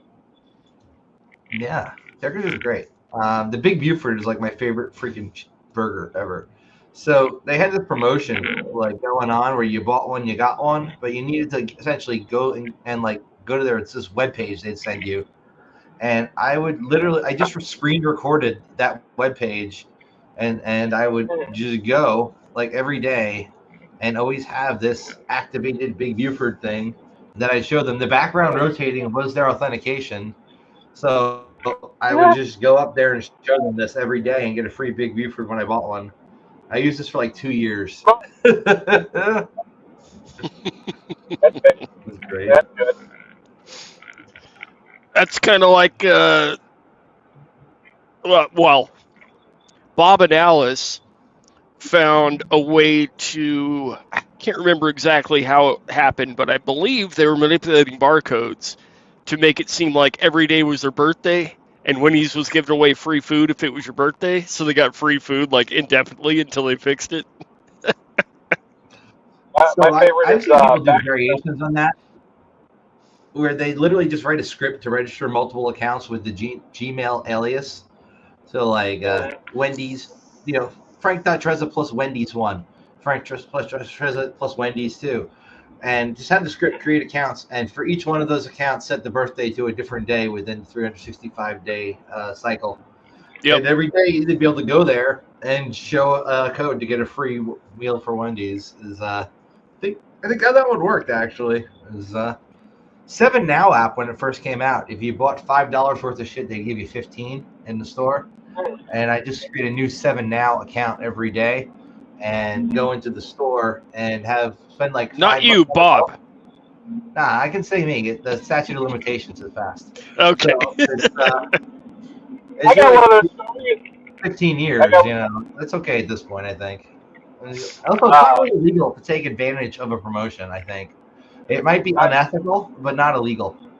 When Chick-fil-A had their calendars out, I don't know if you remember back in the early aughts. It may have been the 2010s. the dimes, if you will. Um, they had coupons in them each month for something that they would give away for free or whatever. And so you could just buy a shitload of calendars and get a whole bunch of free stuff, right? Well, somebody ended up finding out that you could go buy those in significant quantities on eBay. Those coupons.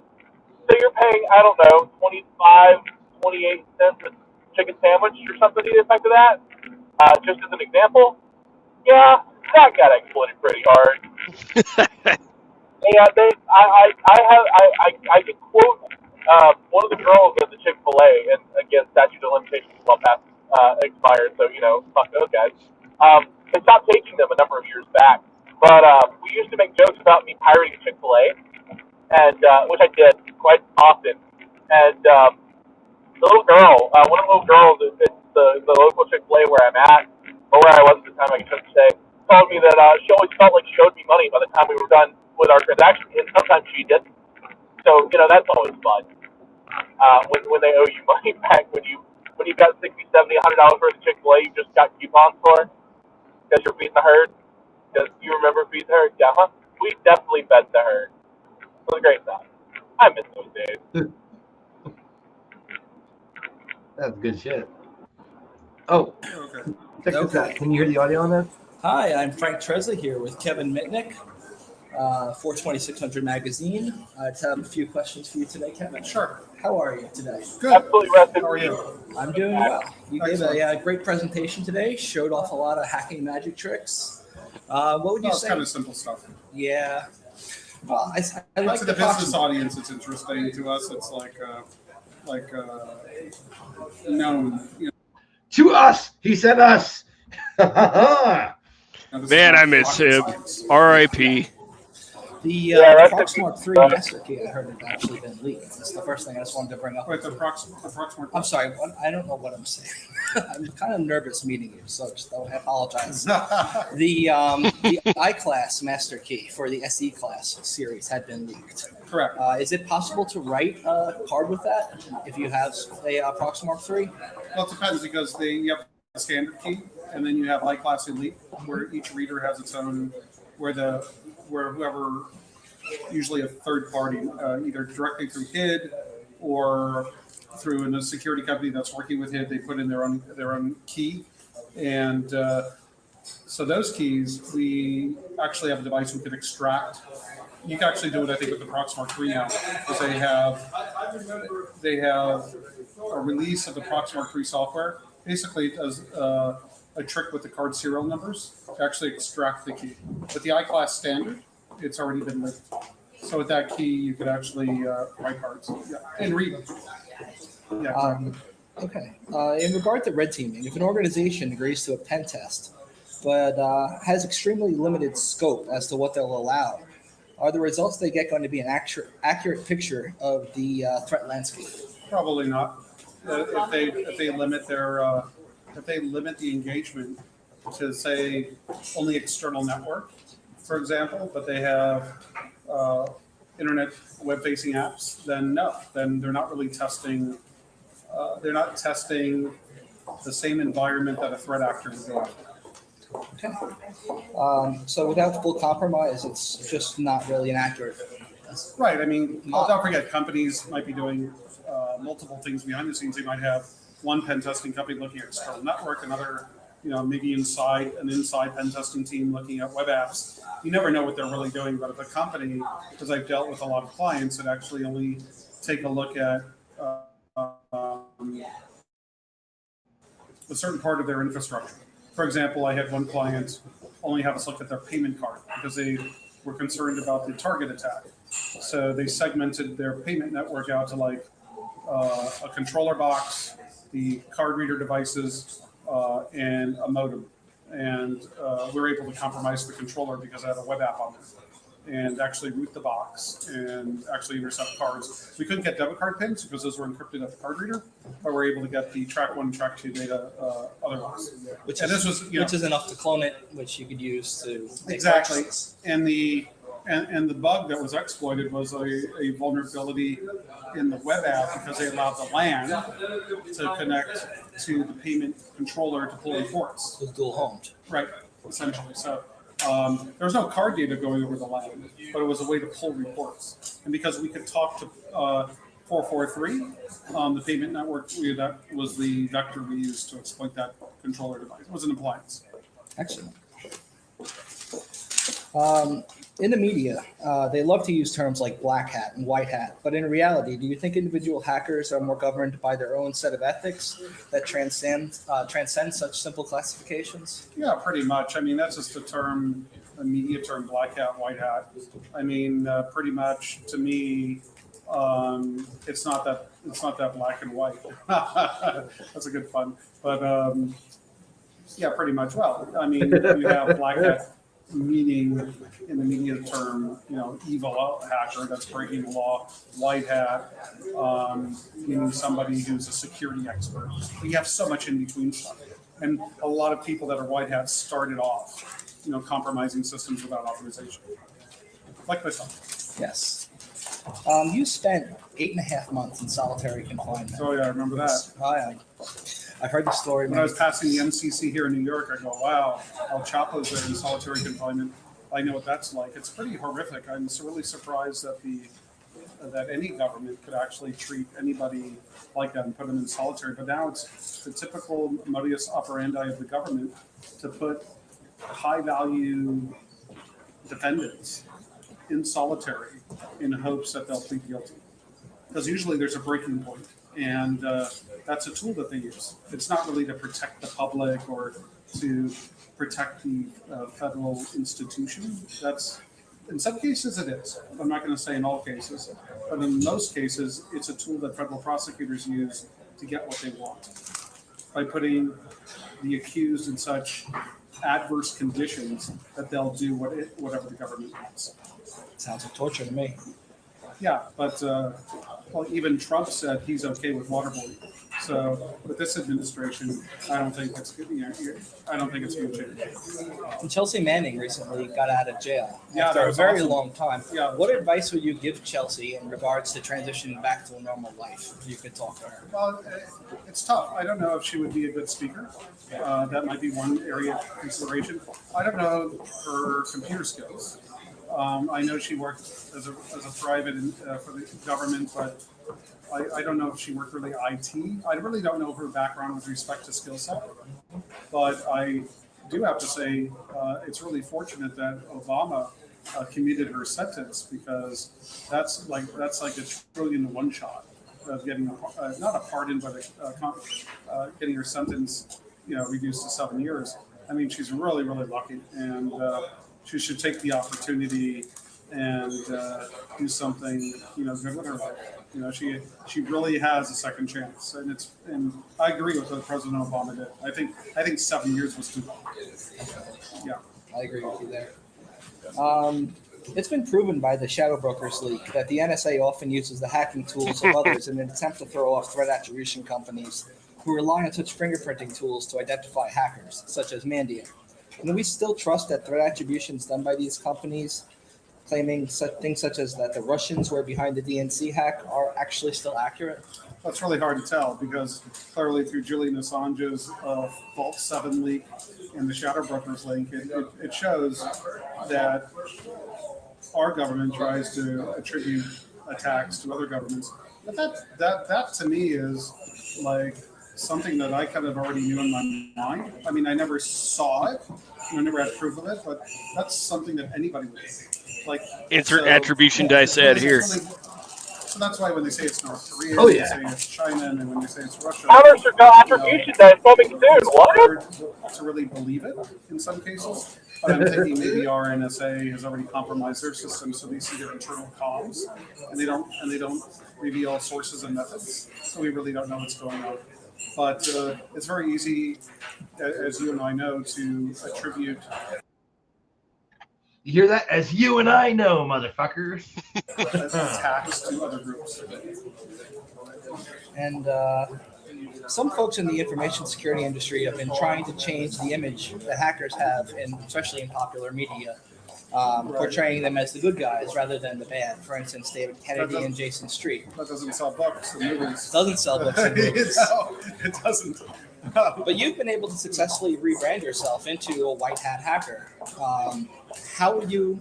It took a number of years. Don't forget, I mean, I was released in 2000, it's 2017. So right off the bat, I was like not trusted. And it took a long time to earn that trust back. And fortunately, I've been able to do it. But I don't think Jason Street was ever involved in any illegal activity. I mean, I know David Kennedy wasn't. Right. So they all started from, in a different way than I did. Definitely. So what was your question? Because I got a lot track of that. No. Okay. I just want But to. I do respect both of them. Dave and Jason are friends of mine. I think they're Excellent great. I was actually talking to Dave as he was flying to Seattle last night because it was a turbulent flight and we both hate turbulence, so we're joking with each other. And Jason was recently on a National Geographic show with Khalil Pilgrim and Garrett from What did you think of Hackbot. that show? I liked it. Yeah, I think it was done well, actually. I was actually pleasantly surprised. It's always nice when we're portrayed in a positive light for the Yes. work that we do. Absolutely. And my final question, I know you're a very busy man, is what would you say the most impressive hack in recent history you've seen has been? Impressive. I really liked Heartbleed. Please. Yeah.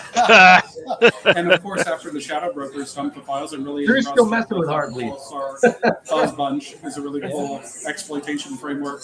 And Vandersplits, right? So a lot of the NSA tools are like, wow. I mean, these guys really know what they're doing, and they do it in a much more efficient way than what we think we're doing, like with Metasploit. So I think we could learn a lot from this actual dump of NSA tools in improving our tradecraft. How do you think that tool compares to, say, Metasploit Project or PowerShell Engine? I mean, Fuzz Bunch? In terms of a like a C2.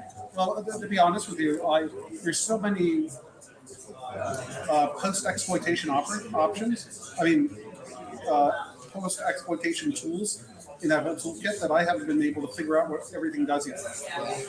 I mean, but it's like when you figure out, what's cool about other tools, it bypasses all the PSPs. But when you're dealing with PowerShell Empire, you're dealing with Metasploit, those are all detected by AD, right? Pretty much, right? Yeah, they've done some things to. Yeah, when you do in memory, PowerShell in memory, Yeah. but even Kaspersky is catching a lot of that stuff now.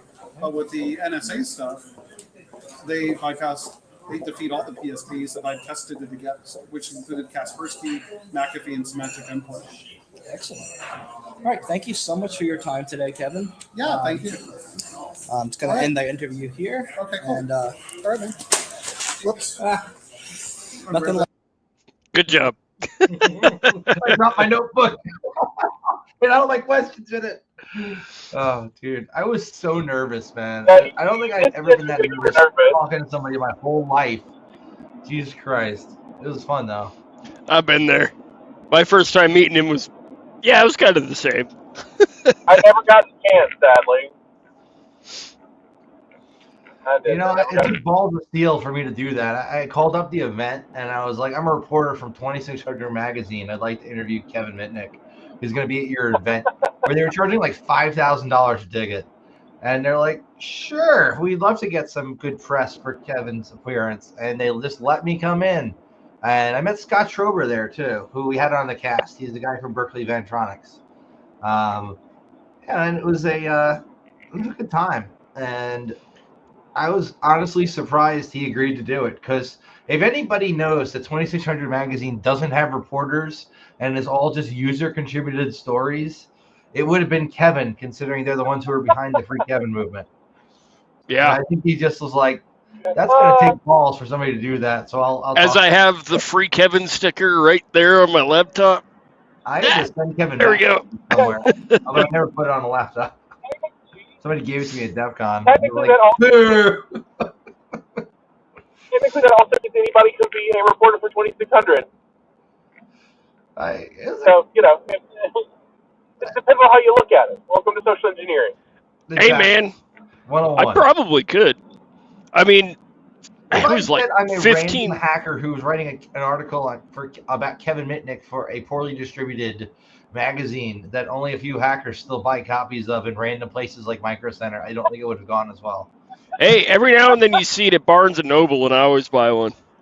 Yeah. I mean, I bootstrapped my way through being able to take videos at that B-Sides in Atlanta a couple months ago because of the podcast, which I still have to get to you guys. But I'm bad. My life is wild right now. We won't get into that. But yeah, I'll get there eventually. Trust me, it's on my list of things to do. It's just really low on the list at the moment. How are the attribution dice coming along? You doing D12s? Everything right now is on a complete halt for the next 2 weeks. Well, that's fine. I mean, like in general, not like this second. Yeah, no. I've got everything figured out. The only thing I need to know is I have nobody answered my questions in Surveil chat, so I'm probably gonna bullshit my way through it. To be honest with you, I'll make. They use a D20 for the backdoors and breaches game, but I think we could probably come up with some variation of Cards Against Humanity that requires dice. I call it hacker. Well, as of right now, everything D6 is like the original. They will be a callback to that. But if we want to get a little bit more invested in that later, I can always make expansion packs or something, and I'll deal with that when I get there. That's good ideas, but definitely not where my brain is at this moment in time. D20s would technically be pretty difficult for our idea because it wouldn't just be numbers. True. Sure, I can see if I can't find something that would fit that bill, and I'm positive I could fit something on it. I just have to figure out. It might be really, really small, but I mean, I've got I think a 0.01 millimeters. That engraver I'll do will do like 0.01 millimeters. I may be able to work something out. I don't know. We can play with it. I'm down. I'll see if I can't find some dice though. If nothing else, I can always print them. But anyways, cool. But let me go back to how cool it was that you got an interview with Mitnick. Yeah, that's pretty cool. 15 years ago, I think it was, I got a chance to sit down with the author of the SQL Injection Handbook for like an hour and a half before I started my first job in the industry, and he just grilled me at the Circle Bar, and it was a really cool conversation. I think his name was John Weiss. So I guess the point here is like some of these big dogs in the industry, don't be scared of them. They're willing to talk with you. So if you get grilled at the Circle Bar and the guy's being a bit of a jerk, does that make it a circle jerk? Yes. Fuck up, Leo. You quit that. All he could talk about is how a shark bit 2 of his fingers off. Well, man. Next door neighbor of mine, he was a cop, and he lost his wedding ring finger because it got stuck on a fence as he was chasing a suspect and ripped his finger off. There's many interesting ways people have lost fingers. You can count them on one hand. Oh, man. In the coal mine, dude, there's these doors, hydraulic doors that close to prevent things from going into the rock crusher on the belt line, right?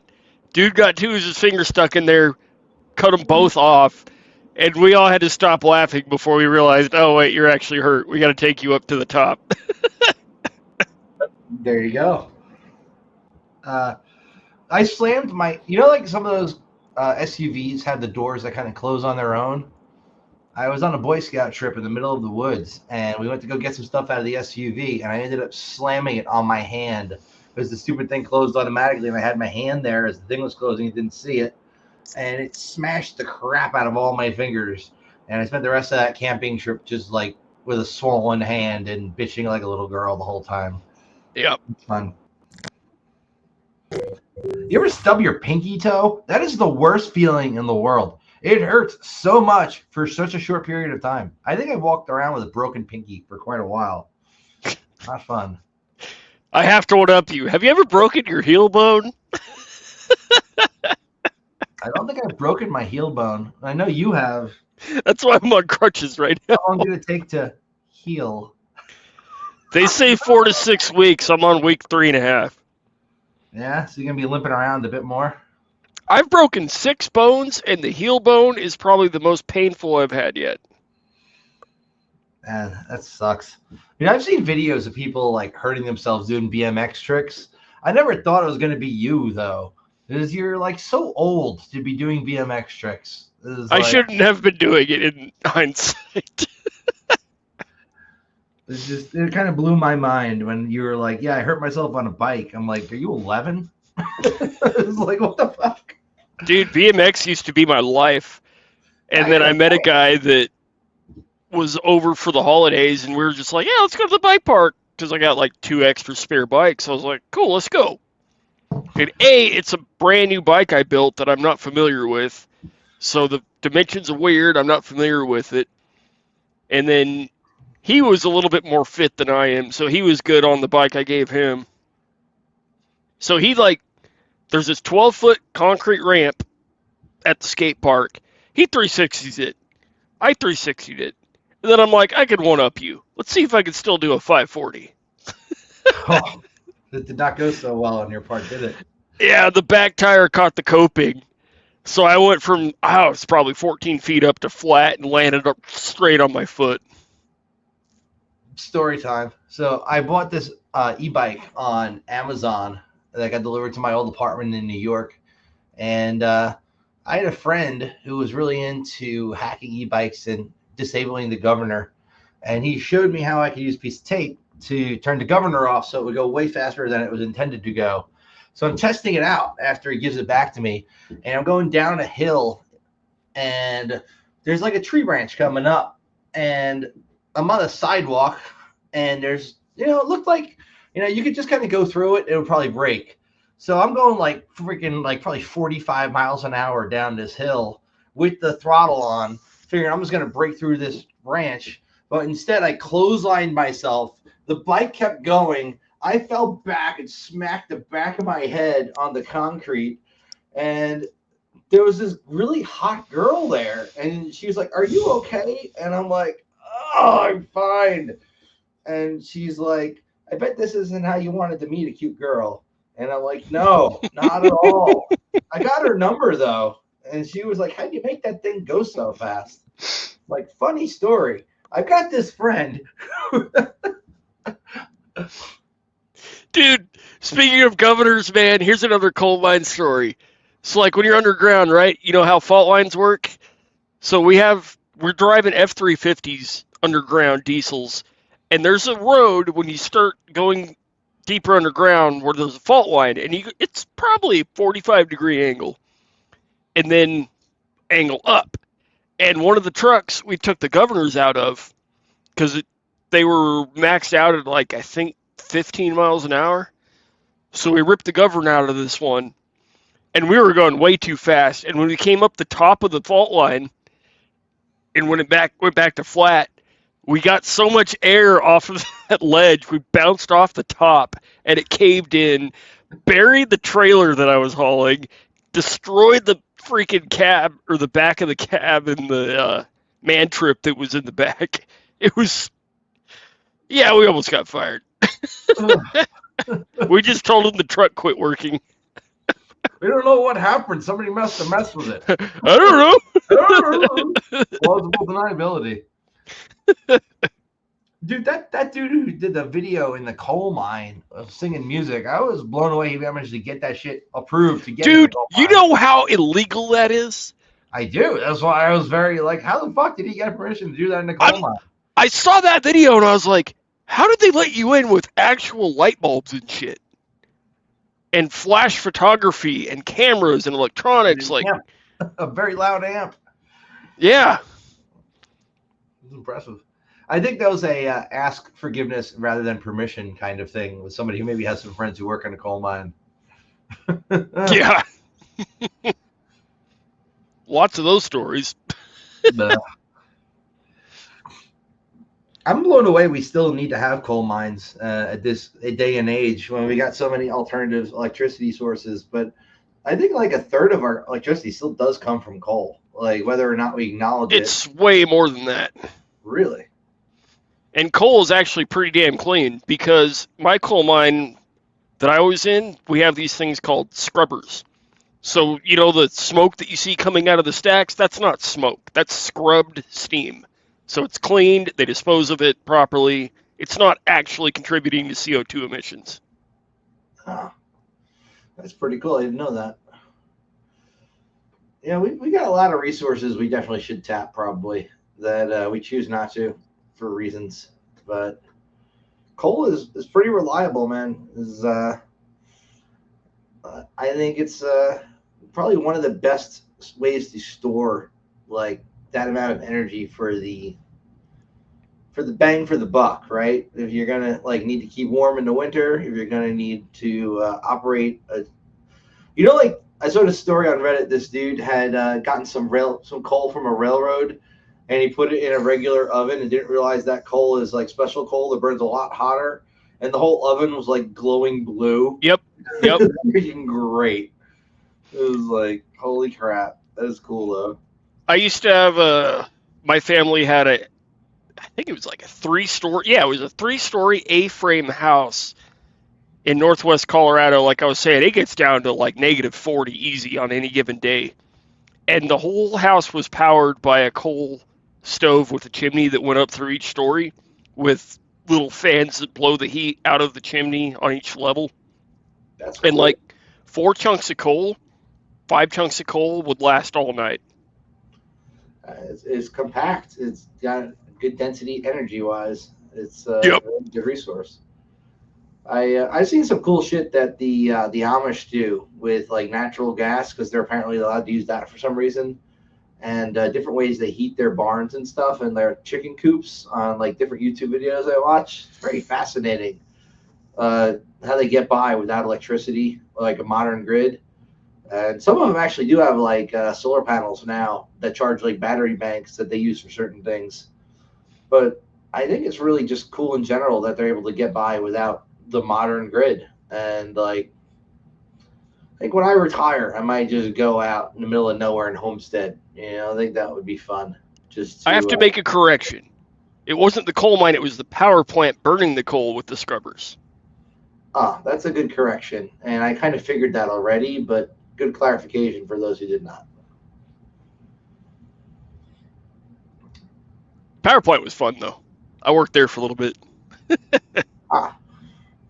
Yeah, I work for a company that does a lot of energy shit, but never worked in an actual energy plant. I'm not like Homer Simpson, although I definitely have the physique. Yeah. Forbidden donut. I'm so tempted to go off on a rant on underground coal mine stories. Go for it. Give me one. Give me an underground coal mine story. Hazing. Underground, it takes about an hour and a half to 3 hours to get to the face of what you're working on, right? Mm-hmm.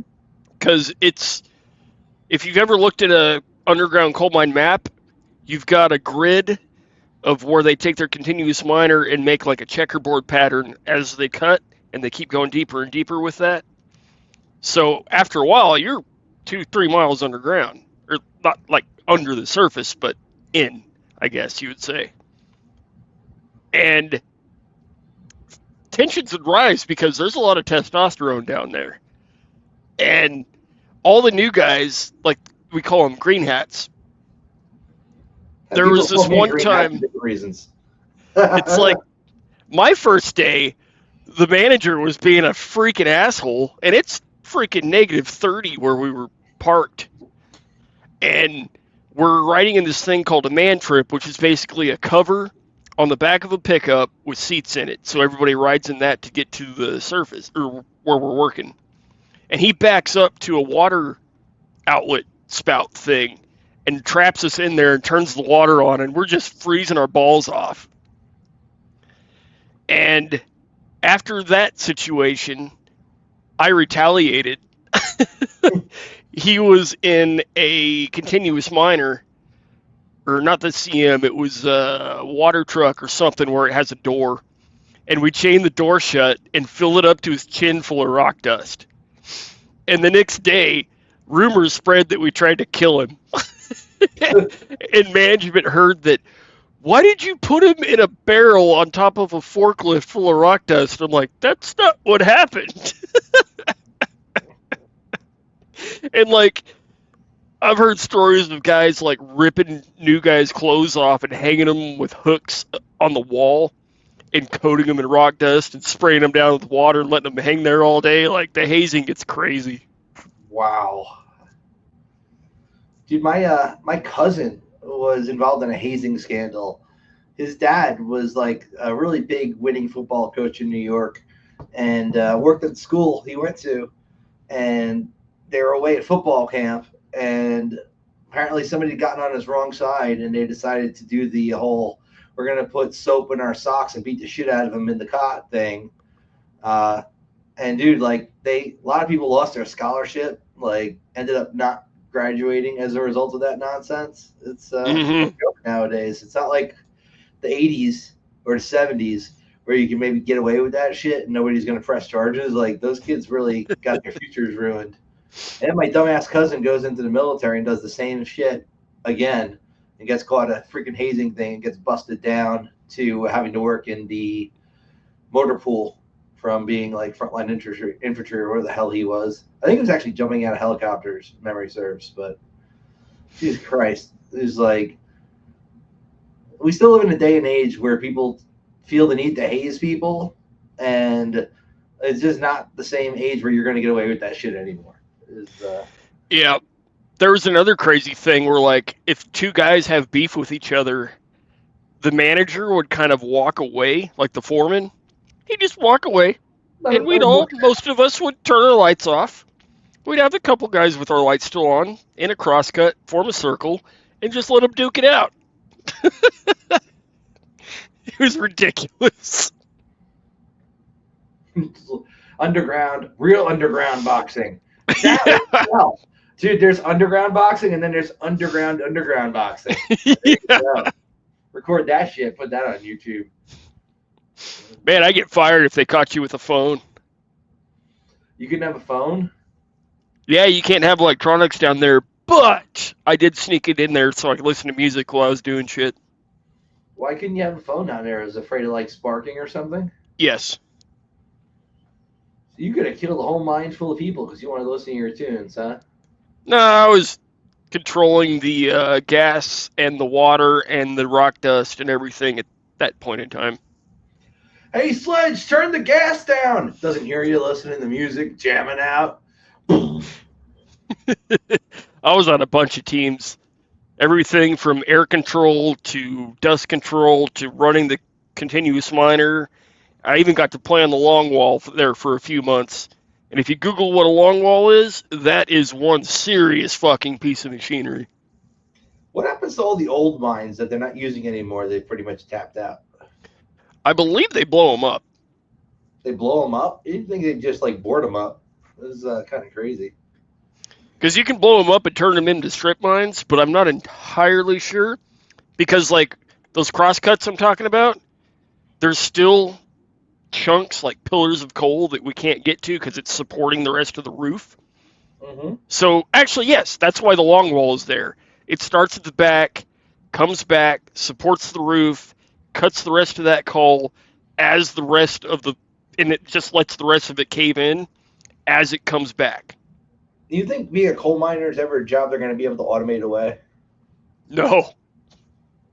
Like, you can't just have some electronic shit go down there and do the mining, or some like shit that uses like water pressure, like the freaking Jaws of Life?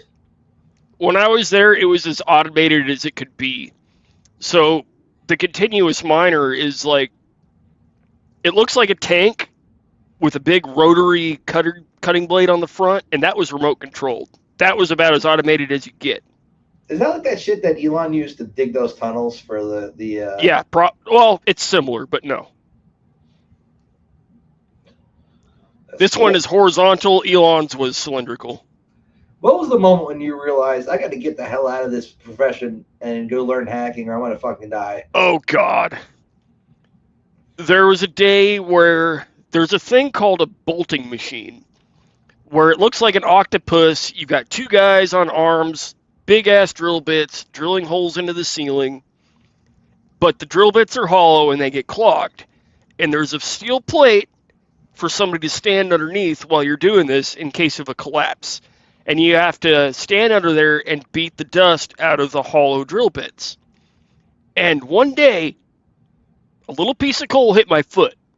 And instinctually, I was like, oh shit. And I just jumped.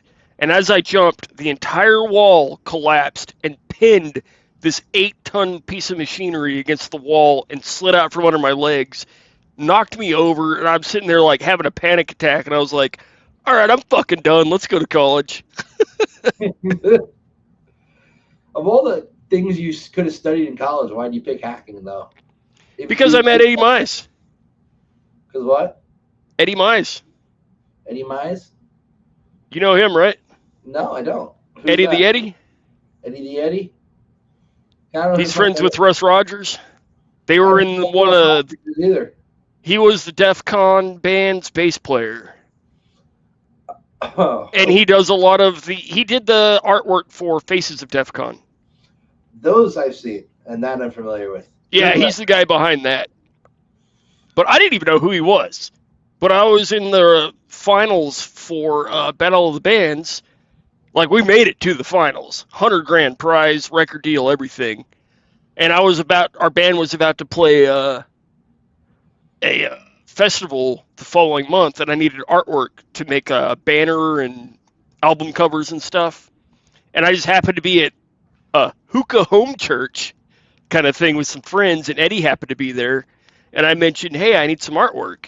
And he was like, hey, I'm an artist. I'll hook you up. You can have all my stuff.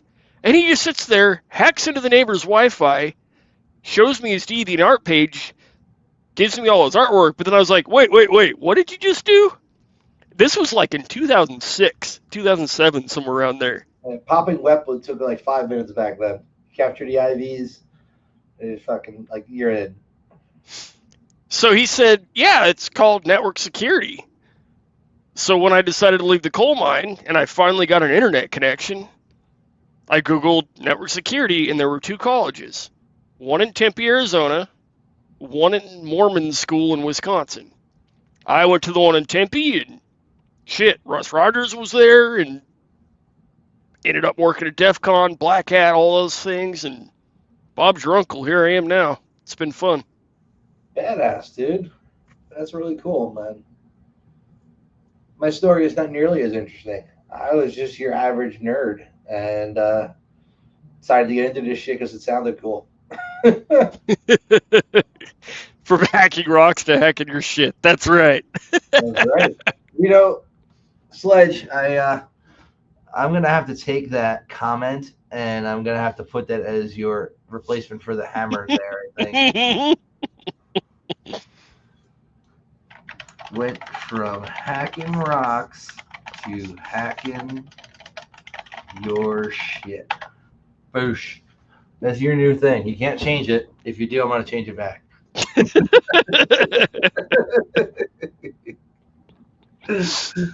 Bravo. Ooh, dude, WinApp visualizations. Robert Geis built a whole bunch of those, like Milk Drop and the default ones that came with that. I remember DJs requesting, like, hey, can you help set up my laptop? I really want those WinApp visualizations playing on a second monitor with my music that I'm doing live. And then essentially just showing them that you can do like line in : / on WinApp. And it will just take whatever your line in is and like do the visualizations based on that. And then like it blowing their minds. It's that fucking retardedly easy back then. Because it really did whip the llama's ass. Good old WinApp days. Yo, you ever heard a story of the dude who wrote WinApp? Like, No. There's I think a Darknet Diaries or some other podcast, the whole thing about that dude. He got roped into working for AOL when they bought Nullsoft, right? And they wanted not only WinApp but the NSIS, the Nullsoft install system, which is how he deployed WinApp, which was essentially a way to install shit without needing admin rights. So they bought his company, and he was working for them as essentially an employee. But on the side, he was working on like a peer-to-peer networking project, kind of like Nutella back in the day. And they did not like that, but he put it out anyway and got fired as a result. Is like Nutella, like the spread? no Nutella, like the protocol that powered Napster. You fuckwit. Well, that's a good fucking thing to say, I'd argue, because it is an odd terminology to call it social network. Social network being the wrong term. Peer-to-peer network being better. No, dude, like he built this whole freaking project like around. He was working at AOL during the day, doing stupid master.aol shit. So like people could build their little versions of web pages for AOL companies that wanted to have a presence with an AOL keyword, right? But at night, dude's working, and he had it in his contract, like anything that you build is owned by AOL and then AOL Time Warner. Oh, And yeah. That he bullshit. built a network for sharing files with other people, kind of like Napster and all those, like, there were a bunch of them back in the day. I forget what this one was called, but he built one of those. But since he worked for AOL technically owned it. And it's not something AOL wanted to be associated with. AIM was cool if you didn't mind chats being open. Yeah, AIM was fucking awesome, dude. I used to punt people off of AIM. I'd build stupid punters in Visual Basic and stupid little AOL tools to make like accounts with like a little prefix and Credit Master 4 fun shit back in the day. So, Robin mentioned virtual mixers, which makes me straight up think of Pro Tools, if that counts as a virtual mixer. I think it does. I think And that's been around since 91. Potato has been around since around that time too, and that works like pretty well as a virtual mixer. Like virtual audio in, multiple different controls. You can pretty much anything you can do with a real soundboard, you can do that shit. That's what Delta uses. Kind of. I do have a digital board, like a 48 channel. It's awesome. I wasted like $6,000 on that thing, but I used it once. It was cool. Now it's just sitting there. I remember Delta gave me his sound mixer, DJ Gear for DEF CON, and asked me to set it up at HDA, and I had no idea where half the damn cable's plugged in. And I'm like, I do AV. Like, I've done AV professionally at conferences. I've never seen this cable before in my life. What the hell is this? Dude, going from an analog board to a digital board, it's an entire different world. You have to literally, like, figure out how to program your soundboard. It's like, what a time to be alive when you have to do that. Yeah, man. It's not as easy as people think. Like, you see these dudes doing the virtual DJ thing, and they're not using real records anymore, and they're mixing stuff live. But, I was trying just to learn how to use this damn thing on the fly, and I read the manual and still couldn't figure it out. Mm-hmm. It was like, I'm pretty technical. And it's like, that's a whole nother different skill set, man. It was a lot of trial and error for me. Like, I do live sound in my spare time. So I put on, like, real concerts. So I've got so many speakers in my house that it's taking up an entire room. So I would put them all in a room, wire it all up, label what each one is, plug it into the board, and then just start messing with the settings and be like, okay, this does that, this does that, this does that, this does that, and then figure out how to program it that way. Trial and error, and it ended up working. And we put on a damn good show. So if you remember those dick butts that I made, right? That's one of the shows that I put on for that band that I made those for. And now every time they do a music video, they have a dick butt in the background as an Easter egg. It's great. The dick butt with the keyboard in his butt is that's threat butt. Threat butt. That was funny shit. I don't know if they still. It's still up. The fucking thing is still up. Yeah. Do they still have the threat map? They do. I'm gonna put it up. With, pew pew pew pew. I think they even had a Trump overlay for it. Uses whatever's at the top of F-Secure. A runaway hat chief. That's a throwback. Dude, you ever meet with like one of those condescending hackers who's like, if you can't hack using just NetCat, you don't know how to hack. It's like, bitch, I was hacking with fucking telnet.exe. This is the same shit. Or when they brag about, hey, in my day, ping of death was a thing. You know, if you don't know how to use X, Y, and Z tool that I use, you're not a real hacker. It's like, how come I got your password, bitch?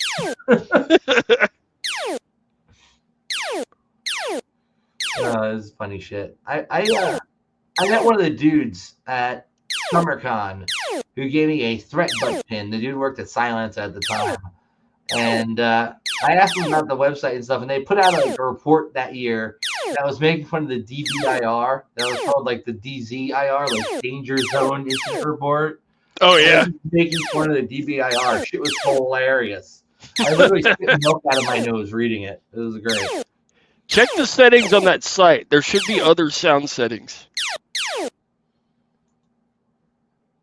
I swear there's like a Trump one. There's a couple others, unless that was like an overlay from some open source thing.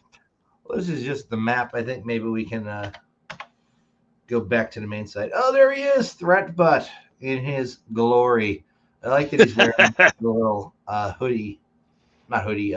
ski mask. Winner of the RSA The balaclava award.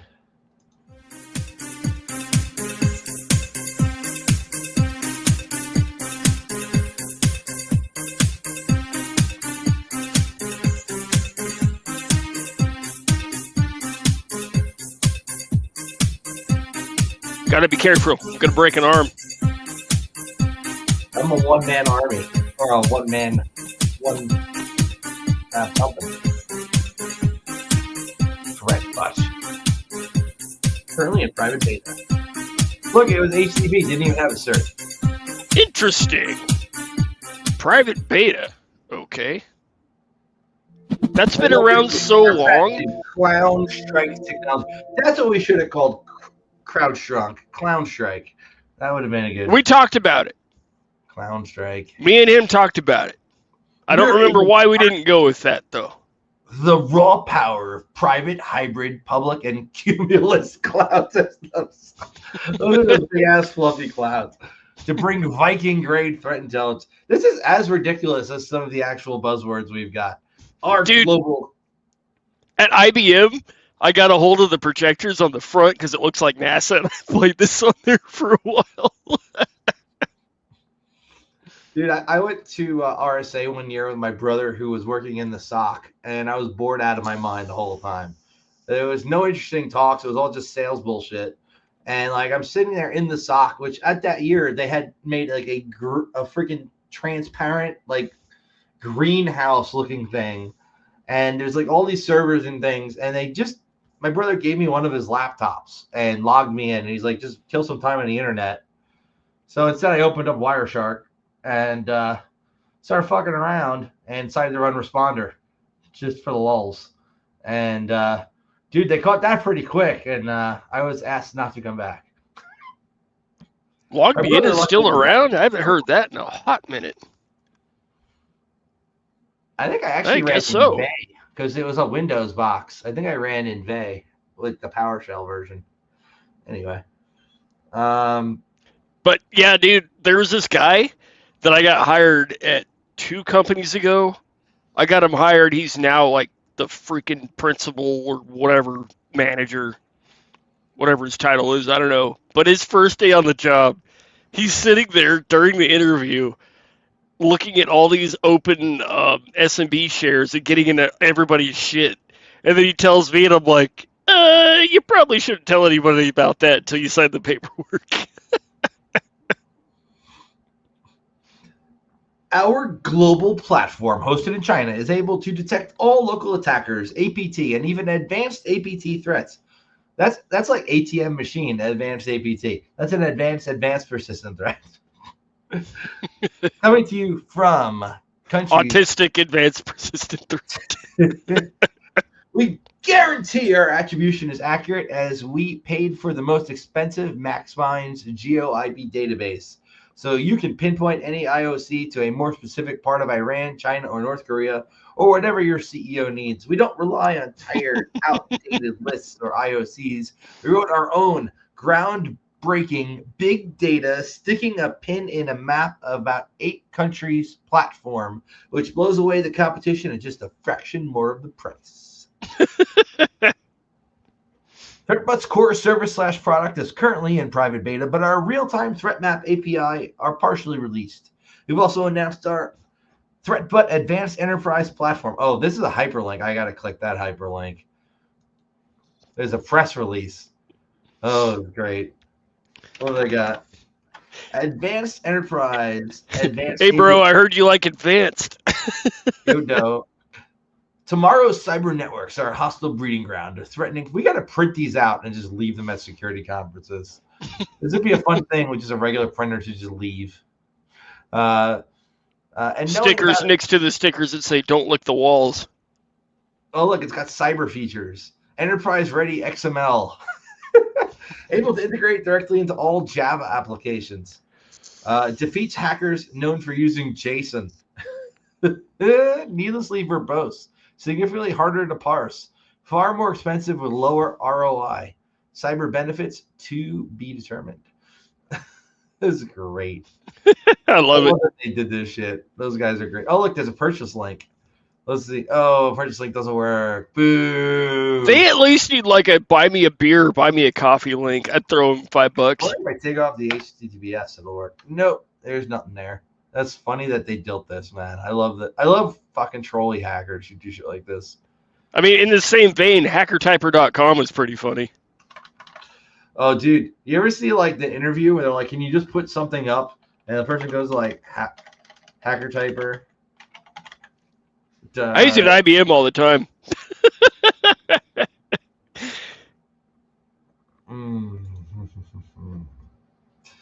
All right, so we got it. So go here to there and be like, "Yo, dog, start hacker typing." Yeah, of course you got to put it like. Just let the cat sit on your keyboard. It looks like you're working. Oh, look at it. I think that's code from the kernel of Linux. Isn't it? I heard a lot of rumors about it, but I don't know for sure. Export the group. Unit struct array.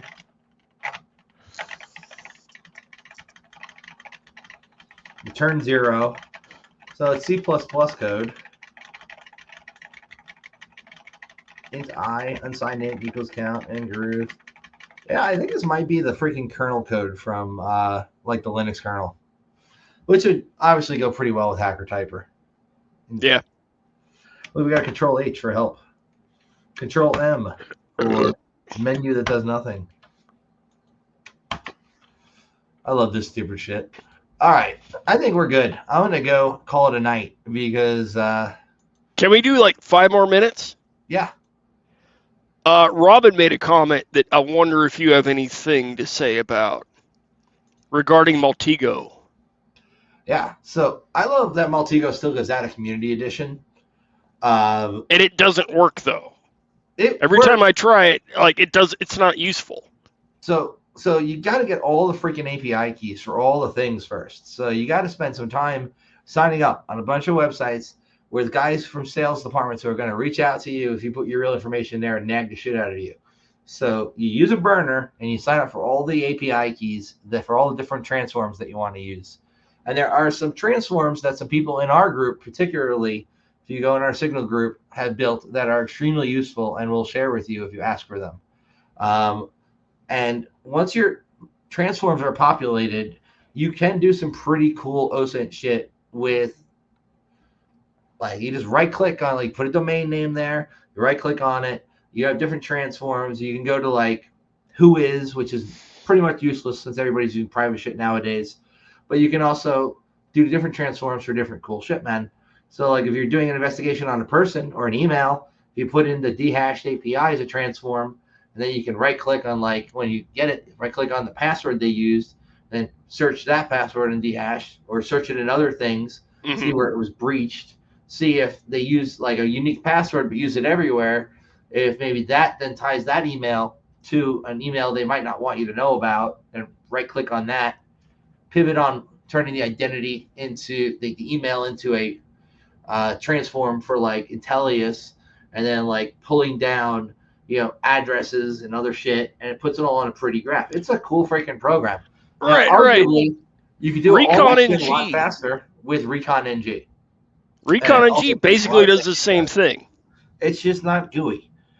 Right. It's like, but look, we have other tools to do the same shit that Bloodhound does, right? But wouldn't you rather have it in a nice visual graph that you can put in a report than just have it like static text? Screenshots are king. Exactly. And like, can you imagine trying to visualize the attack path to domain admin without using a tool like that? Or like, yeah, you might be able to do it, and I might be able to do it. I'd be sitting there drawing in paint. Say that information to somebody else is going to be like pulling out teeth, you know? So it's useful, man. It's a good tool. But is it worth the money? It's not worth the money. Maltego ain't cheap. It's not worth the money. The community edition works well enough. You can run your own server and do everything that the paid version can do. They limit the amount of transforms you can do per individual session. So like you can only barrel down to like 20, but you can then take all the shit from there and start a new friggin' graph and then start barreling down again.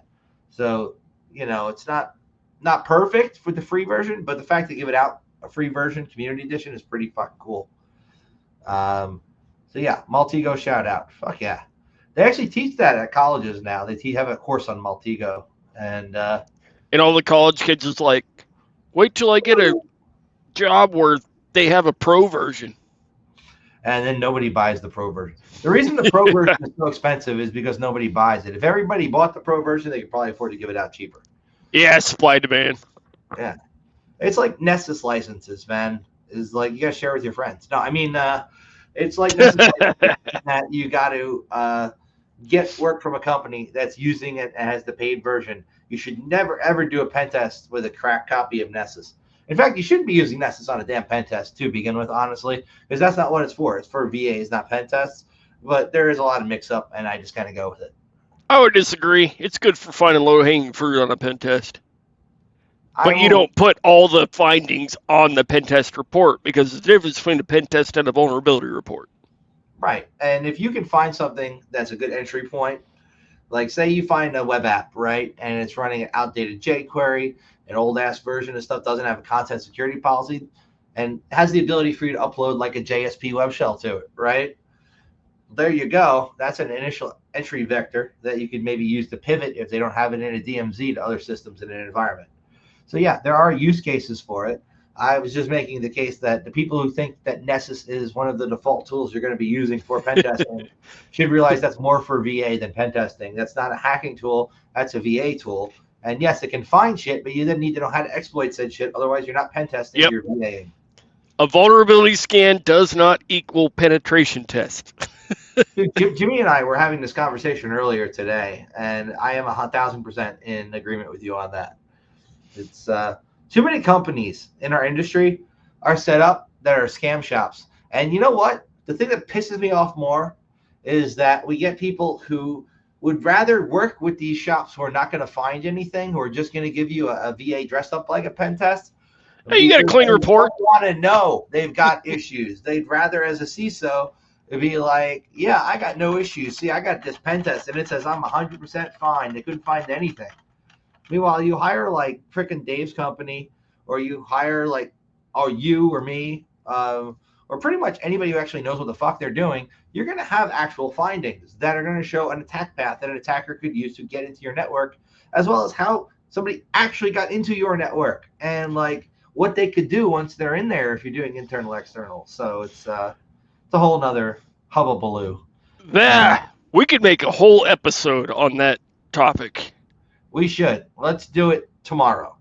And I'm going to go pee now. Yeah, me too. I got to piss like a motherfucker. Let's call it a night. All right. Let's go get pissed. Talk to you later. All right. Peace. And chicken grease.